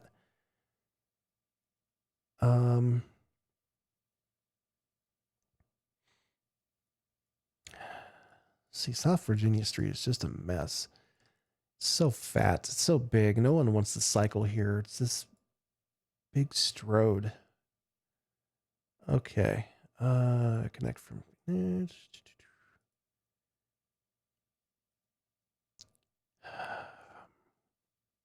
I'm sighing heavily because I hate having to think about people using this area to use their bicycle. Because of these slip lanes and the width of the road and everything is just horrible. Yeah, I totally see it where unless people want to get directly from here to here, they have to. They have to be able to get from here to here. The road is wide enough. It can happen. I just, every intersection is a nightmare. Well, I guess you have to come here because there's a bicycle shop. Okay, so right there, it'll stop at the bicycle shop and that's it. No, I'm just kidding. Um, yeah. What do I do here if it's on that side of the street? Because you got that old magic carpet golf place. There's no sidewalk here. Would it be better to have the cycle track be on the east side of the street? They can't just cross here because, I mean, traffic is so fast here. But I want to be able to connect this. You know, I think I'm going to do. It might work better because the Green Acres Drive and Chihuahuas and all of this stuff here, there's actually not it's not a throughway here. It's just like this backway access thing. So I think it would actually be safer for me to connect it down through here, and where there's this light, have them cross. I believe there's a crosswalk here, and then have it connect up to that.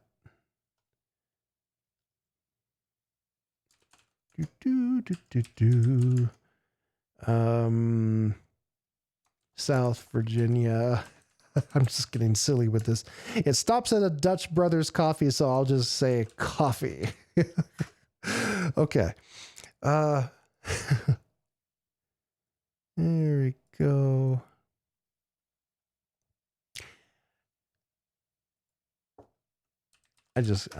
I'm looking at this from another window. I just need to see what this really looks like. I just don't want to make bike lanes out of my ass. I gotta make sure it actually makes sense. There's the creek. Where's Dutch Brothers?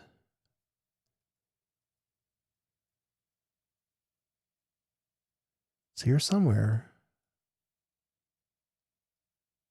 Yeah, there is yes, there is a crosswalk here. Good. Okay, so that yeah, that would be the really the only place. Yeah, and they only have one crosswalk. It's on that side of the street. Yeah, wow. See, I'm following my intuition. It's exactly the way it would need to be. Okay, cool. So that finishes that block. So there's a block here. There's a block here. Big ass long block here, and then yeah, that's the way it would have to be. Goes to the parking lot. Okay. So once again, we're using the Boynton Slow. So going through my imaginary Home Gardens Drive Park, through Meadowood Park, connects up to Home Gardens Drive, and then right here there is that culver next to DeLucci. Just make a bridge across that, and then you go down the slow, down the path of the creek, and that connects you directly up to Target and all that. It's the best thing about making pathways for bicycles. You can break the rules because you don't always have to be on the side of a street. You can make your own path if some natural feature like a creek or whatever allows you to do it. I love it when that happens. It's so fun, so neat. Okay, so that's, and then it connects you up to Longley, right? And I really haven't thought too much about this south area yet, but South Meadows Parkway, I really want to end up having this go all the way down to the summit where the Century Theater is. Have to be connected to that. Eventually I get to it. Down here, it's easier to make a bikeway in this portion of South Virginia Street because it hasn't been developed so heavily. So I can just imagine and manifest more room for bicycles because there's nothing there. And then East Peckham connects up to Longley. I haven't figured this area out. Let's go back up And I want to talk about Sparks. I mean, I could talk about this west portion of Reno and how it should go through the park. Yeah, I'm going to real quick.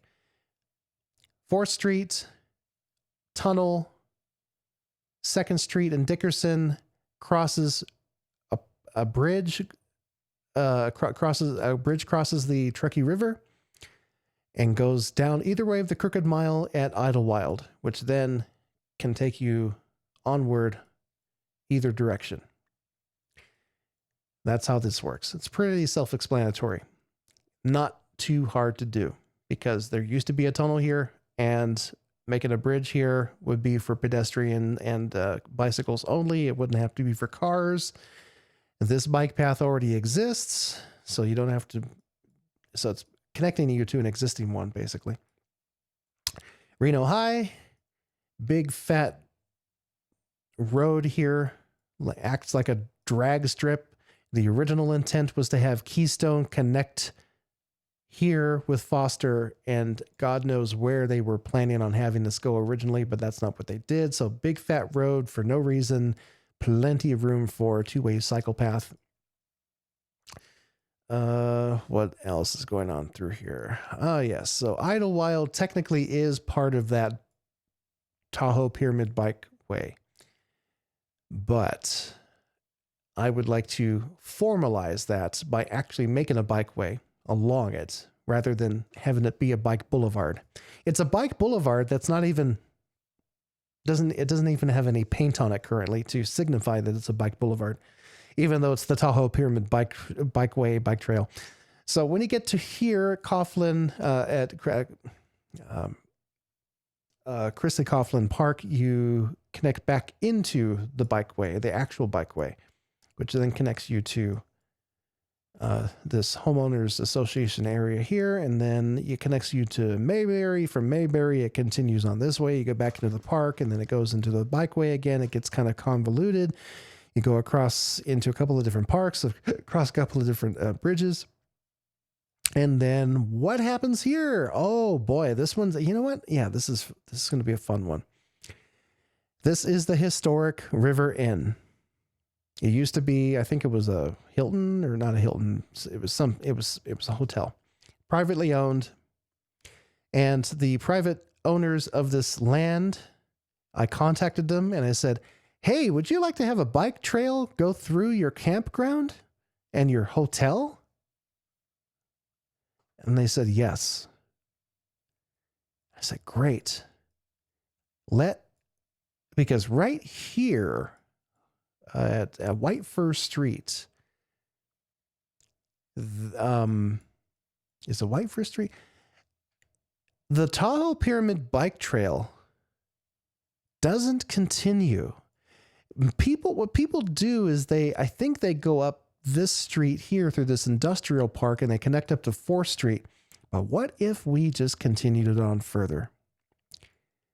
So I thought that would be cool if I figured out a way. And so, yeah, this would have to be worked out a little bit more, but there's a shallow area here of the Truckee River. If we had if we had some kind of like a pathway that goes over it and then that goes through there, I mean, you know, it would have to be negotiated. Like I said, these are just my dream plans, but I thought that would be really cool to continue the bike trail. I would really love it if I could continue the bike trail all the way through here until you get to like Mogul Road or something. All of this is owned by the county, so, and it's right on the edge of the national forest. Now we're getting to the nice, pretty areas here.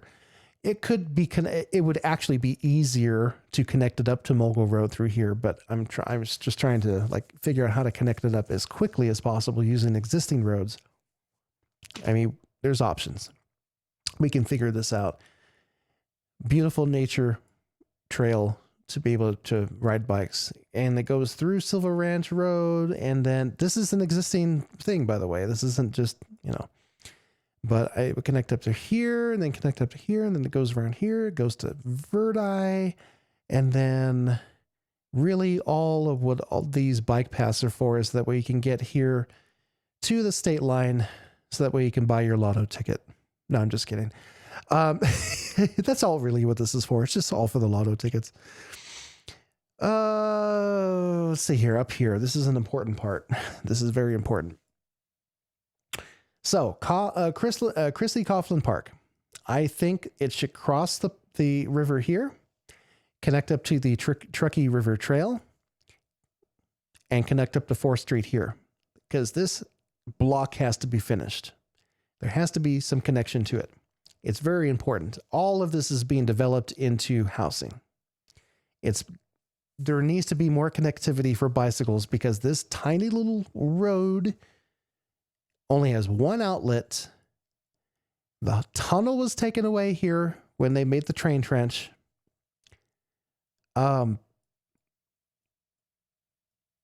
Too tight for cars, but just enough headroom if we made a tunnel for bicycles.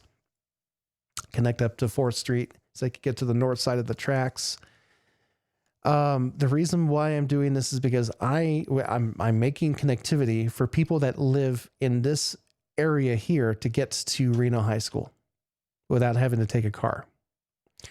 So this is the way to do it. There is a road here. It's a privately owned road. It's called Twin Lakes Road. It goes through this very interesting little rural, rustic kind of like, they're not trailers. They're actual little homes. Extremely, I can imagine this being very, very well fit for bicycles because no one ever drives here. There's no reason to. Everyone's taking South McCarran right over here. It goes uphill until I get to the Highland Ditch. When you get to the Highland Ditch, then I start going into my crazy mode again. Take the Highland Ditch, you're literally putting the bicycle path on the Highland Ditch, and then right here, there's already an existing trail. It's a little nature trail for the people that live at these apartments. Bike path. Change it into the bike path. And then at the end of here, continue, and it goes along the Highland Ditch. There's this little canyon type thing. I am thinking of different creative ways to create a connective route that goes either under or over the freeway for bikes. Why? Because right up here is 7th Street on the other side. On the other side of 7th Street, this Highland Ditch continues, creating the perfect cut-through path for a bike. Connects up in a kind of an important area, actually. So you got Clayton Middle School, you got elementary school here, you have another school here, you have churches. This is, where Kings Row goes through. This Highland Ditch is on level ground, which means that it's easy to travel on a bicycle. You don't have to go uphill or downhill. It's following the contours, just like the same thing with the ore ditch that I was doing down close to downtown. And Wyoming Avenue has this area which actually is a reservoir. In the case of flooding, it's called Lower Peavine Creek Reservoir. This is a creek, Lower Peavine Creek. At this creek area, there are several different baseball fields. If we go along the perimeter of that, it connects us up to Frontier Court. From Frontier Court, we can connect ourselves up to 7th Street, which takes us directly to 7th and North McCarran, thereby completely bypassing 7th Street. I'm talking about on bicycles. This street is... I go up and down 7th Street quite often because I love going to EG's Korean barbecue. I take it in a bus. Going uphill, I take it on a bus. The buses and the cars and everything are always speeding, and they're always cutting into the bike lane as if that's where they're supposed to be. It's horrible. I don't like taking my bike there. I don't want to take my bike there. Oh, so what do? So this is where I'm really, like I said, I want to connect up this portion of 7th Street with this. But this is such a high incline. I am inclined not to take it. What to do? What do I do? So I started thinking about, you know what? There might be a way. Let me look at, now I'm going to start looking into my map here. What would be a way? Could I take Stardust? Is that viable? Instead of taking 7th Street for the bicycle highway, what if I were to use Stardust? Because I know Stardust is a lot more flat. But there's a problem. Because there's houses here. See, this creates a problem. There's houses.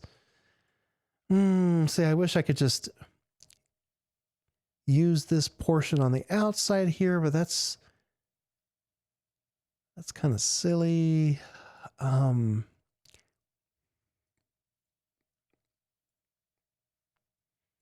yeah, this portion here is very steep.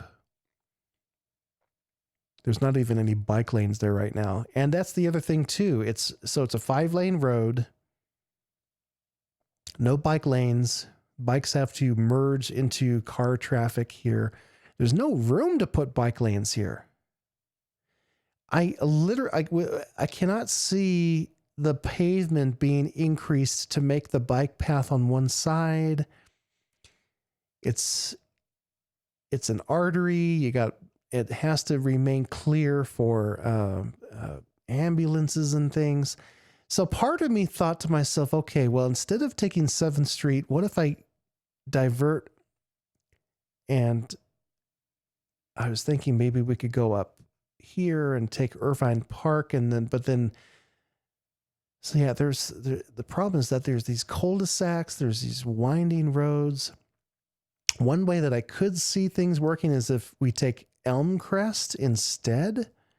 But then when you get down to the end of Elmcrest, there is this area here that is kind of sloped. It's easier to take. It would be really cool if I could figure out a way to connect Irvine Park with things, but then there's a dead end here. And then this goes, is this people's backyards? Oh, it's a cliff. Ooh, wait a minute. Well, okay. So yeah, I look at things like this and I'm like, what if a bikeway could be made going down this way? They just level that and then it comes down here. This is a very steep road right here. It's tight and windy, but I wonder. So now I got to bring up, so what my next step that I do is I bring up my county assessor map, the Washoe County Regional Mapping System. And I zoom in. The reason why I bring this map up is because it tells me who owns what property and where. Okay, yeah, so this entire thing, it's on the side of a cliff, which is crazy enough for me to consider. Yeah, oh yeah, No Valley Drive. Yeah, no, this is too steep. It's not friendly for bicycles at all. I would love to have it go up Novelli Drive, go into the church parking lot, then go across along this cliff and back down. That's God, this is such a hard place to try to find out where to connect bicycles to, because the slope and everything is just too gnarly. I want it to be level. I want it to be so.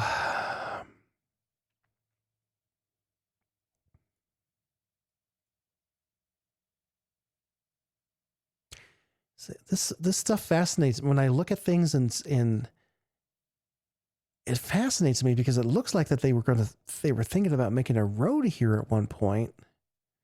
But I know this is part of a cemetery, and the land is owned by the Masons, the Masonic lodges.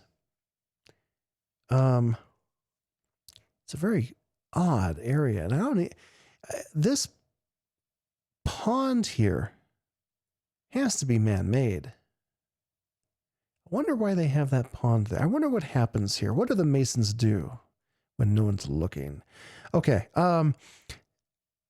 Right here. So obviously I'm interested in having the bike paths travel along with the Highland ditch because it's level ground. What is the height difference between here and here? It's kind of hard to tell on this map, but I think it's going uphill.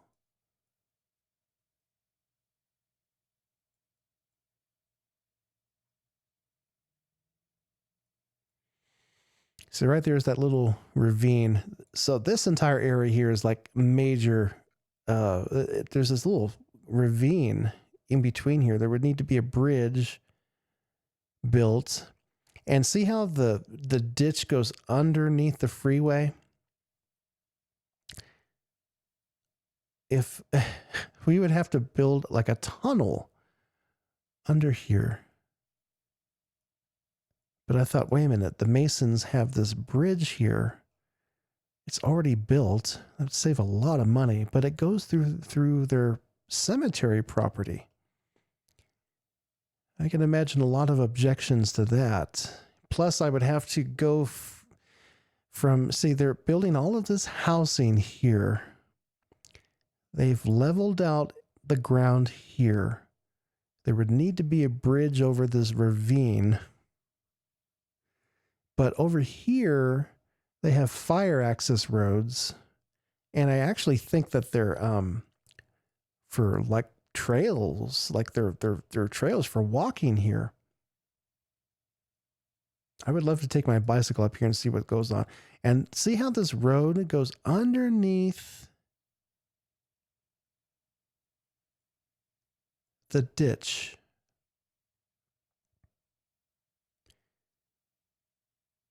The ditch goes like this. I thought for a moment, what if we were to use the ditch as a bridge? In other words, put the bike path on top of the ditch bridge. That would be an interesting idea. But then as soon as you get here, it's overgrown. No place for bicycles here unless it were crafted. Cutting through, that would be a lot of effort. It's all because I'm trying to figure out how to connect this area up directly to here. Why? Let me explain why I'm doing this. Why go through this area? Because the only other alternative to get your bike north from 4th Street is to take North McCarran, which is a death trap. And it's steep. It's very steep. Very, very steep. All the way uphill, all the way down here. I mean, like I'm guessing some people who are like really into sports cycling would be into that, but not to get groceries. It's just insane to think that it's absolutely insane that they think that this is acceptable bike infrastructure when you're next to, say, 1, 2, 3, 4, 5, 6, 7, 8, 9, like 8 or 9 lanes. It depends on if you consider this to be a lane or not, but that's how wide it is. It's freaking huge. And then you're going downhill through this man-made ravine underneath this underpass, and then you have houses. Only a place that uses cars would think that this is an appropriate place to put housing.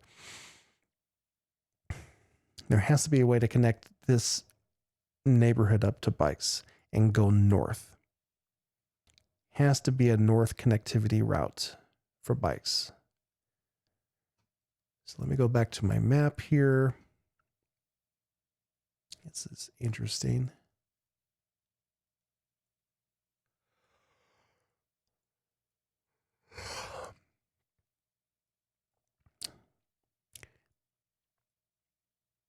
Yeah, this is what I do. I just look at things and I try to figure out, okay, how can I make this work? Anyway, I'll come back to that later. Sparks. Not going to spend too much time on it, but Sparks connects up either through Victorian, which right here is 20 miles an hour, so you don't need to have bike lanes. Nice little community there, goes right through the center of town. And or you could go up Prater, two-way bike path on one side of the road there. Or you can go up 15th Street, which connects up to Rock. Rock connects up to North McCarran.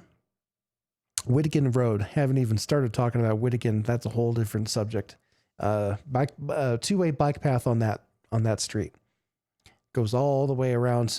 It goes through so many very important places. Bypassing North McCarran. Connects you up to Pyramid too. So here on East Victorian Avenue, there is an existing two-way bike path. It's already made.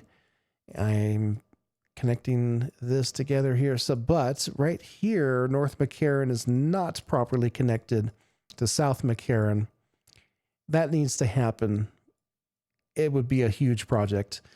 Governor Lombardo wants to have NDOT expand the freeway. I see that as an opportunity for them to fix up the infrastructure here to finally close the gap for bicycles from South McCarran to North McCarran. Because on South McCarran here, there's already an existing cycle track. There's just no way for people to continue taking the cycle track to get up to Sparks proper, where all the shopping is. So that can finally be fixed up when they widen the freeway. The marina, I looked at it, perfect for a cycle track all the way around it. I think only currently there's an ordinance saying that people can't do it, which is stupid. But there is a connector right here. Because funny enough, that's the thing. There is like painted cycle track here, but it's not around the whole thing, which is really weird. I looked at it in satellite. It's got a dotted line going through it. So it's meant for bicycles. And that connects you directly up to Shields, the whole shopping area here. Shields needs to have a shared access path to go by the IMAX theater, and then it connects up here to the parking lot. The parking lot then has a bike boulevard, Sharrows, that connects people up to Olive Garden. Olive Garden has to have a bike path that crosses around that, connects you up to Lincoln Way, and meets up at the other side of the Sparks Marina. North McCarran Boulevard here, having a cycle track on it would be kind of hard to do. I included it tentatively for now. What I would actually more recommend is to have it go up Howard Drive. In other words, continue the cycle path that's already existing here at the roundabout, go past the marina, up Howard Drive, lots of space there to do it, and then Howard Drive would actually connect all the way up here to Sparks Boulevard right next to Bering Boulevard. Okay. Here at Greenbrae, I'm thinking it could connect up to this portion here, and there is way plenty of space for a cycle track here along this northern bend of North McCarran. And it goes through the park. It's just like the weirdest place for a park, like right next to two Strodes, but and then I guess that's just it's leftover space. They didn't know what to do with it, so they decided to put a park. Where am I at here? Yeah, Sparks Boulevard, already existing cycle track, beautiful. I love taking it. And then Sparks Boulevard here also has an existing track. I think this should be turned into a roundabout, Bering and Sparks Boulevard. Because you got a shopping center here, you got the school here, you need to have access for, because there's no easy way to connect the cycle track here to the cycle track on the other side, except this slip lane intersection, turn it into a roundabout, a Dutch roundabout with cycles on it, and that fixes your problem. And that's existing cycle track connects up all the way here, and then I would start extending it past Satellite Drive up to Disk Drive. I mean, basically, I would create roundabouts all the way up Sparks Boulevard as it gets into the residential area, the same way that they did here on Kylie Parkway. And then I haven't figured Spanish Springs out yet. That's completely new territory, literally. It's all new development that's happening there. But yeah, so Howard Street connects up to Sparks Street to do that. So basically, you're over here at the existing cycle track, connects you here. Howard takes you up to Sparks where there's an existing cycle track. So Sparks is way ahead of us in terms of cycle connectivity. A lot of it was built like 30 years ago. It seems like the entire Sparks, Reno, Nevada area really considered bicycle infrastructure for leisure a lot more. And they did really good at trying to connect up bicycles to these things using existing infrastructure. You know, you got a Sparks Boulevard has a gully that goes through the middle. And it connects you up to the bike freeway. So it's like, yeah, it seems like there is more mental resistance against making bicycle infrastructure now than there was back then when they unwittingly made bicycle infrastructure to act as a transport system because people wanted to be able to bike for leisure. But so serendipity. And of course there's the Veterans Way cycle track that already exists. So I included that in the map. I've gotten down so far as South Meadows Parkway. I consider it any lost opportunity for any street that's made currently by RTC that does not have a cycle path going down one side of it. A two-way cycle path, 10 feet wide, shared access with the pedestrians down these very long streets. Anytime that they do not consider this as part of their roadway plan, I consider it a failure. It's a lost opportunity.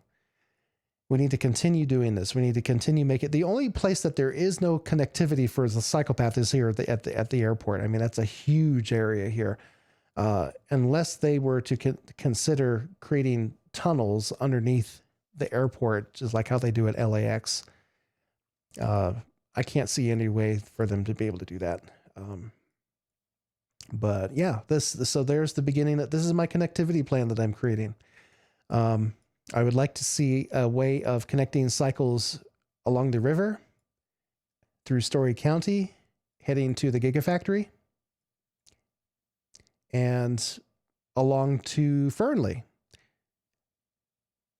If they are expanding the freeway, they should really look into making it a multimodal highway that has bicycle infrastructure alongside it. I don't see why they can't. The other way that I could see it happening is to continue having it go along the river. There's ways to do it. If they're expanding one thing, they can add a little bit in their budget to expand it even more and make it more useful for other forms of transportation. But that's just my opinion. I haven't looked at Vista Boulevard yet either. Prater Boulevard. You know, I find it so funny that the Sparks Police Station is like in the most inaccessible place. You have to come all the way over here. I bet they kind of like being away from people. It's like, yeah. Am I cynical or am I just realistic? I think that's about it for now. I think I've talked about enough. Sun Valley Boulevard, I could see being made into a cycle through way. I don't see any other way. It would have to be on Sun Valley Boulevard. I don't know anything about East Golden Valley Road, West Avenue. I've never really been here too much. It's not my community, don't know it. But more people are moving up here. Personally, I think they need to create some sort of a highway that, I mean, I don't know enough about the topography, excuse me, but I think they need to directly connect this area here with a highway that goes directly to Pyramid. They're going to have to do that at some point, because this is just nuts right here.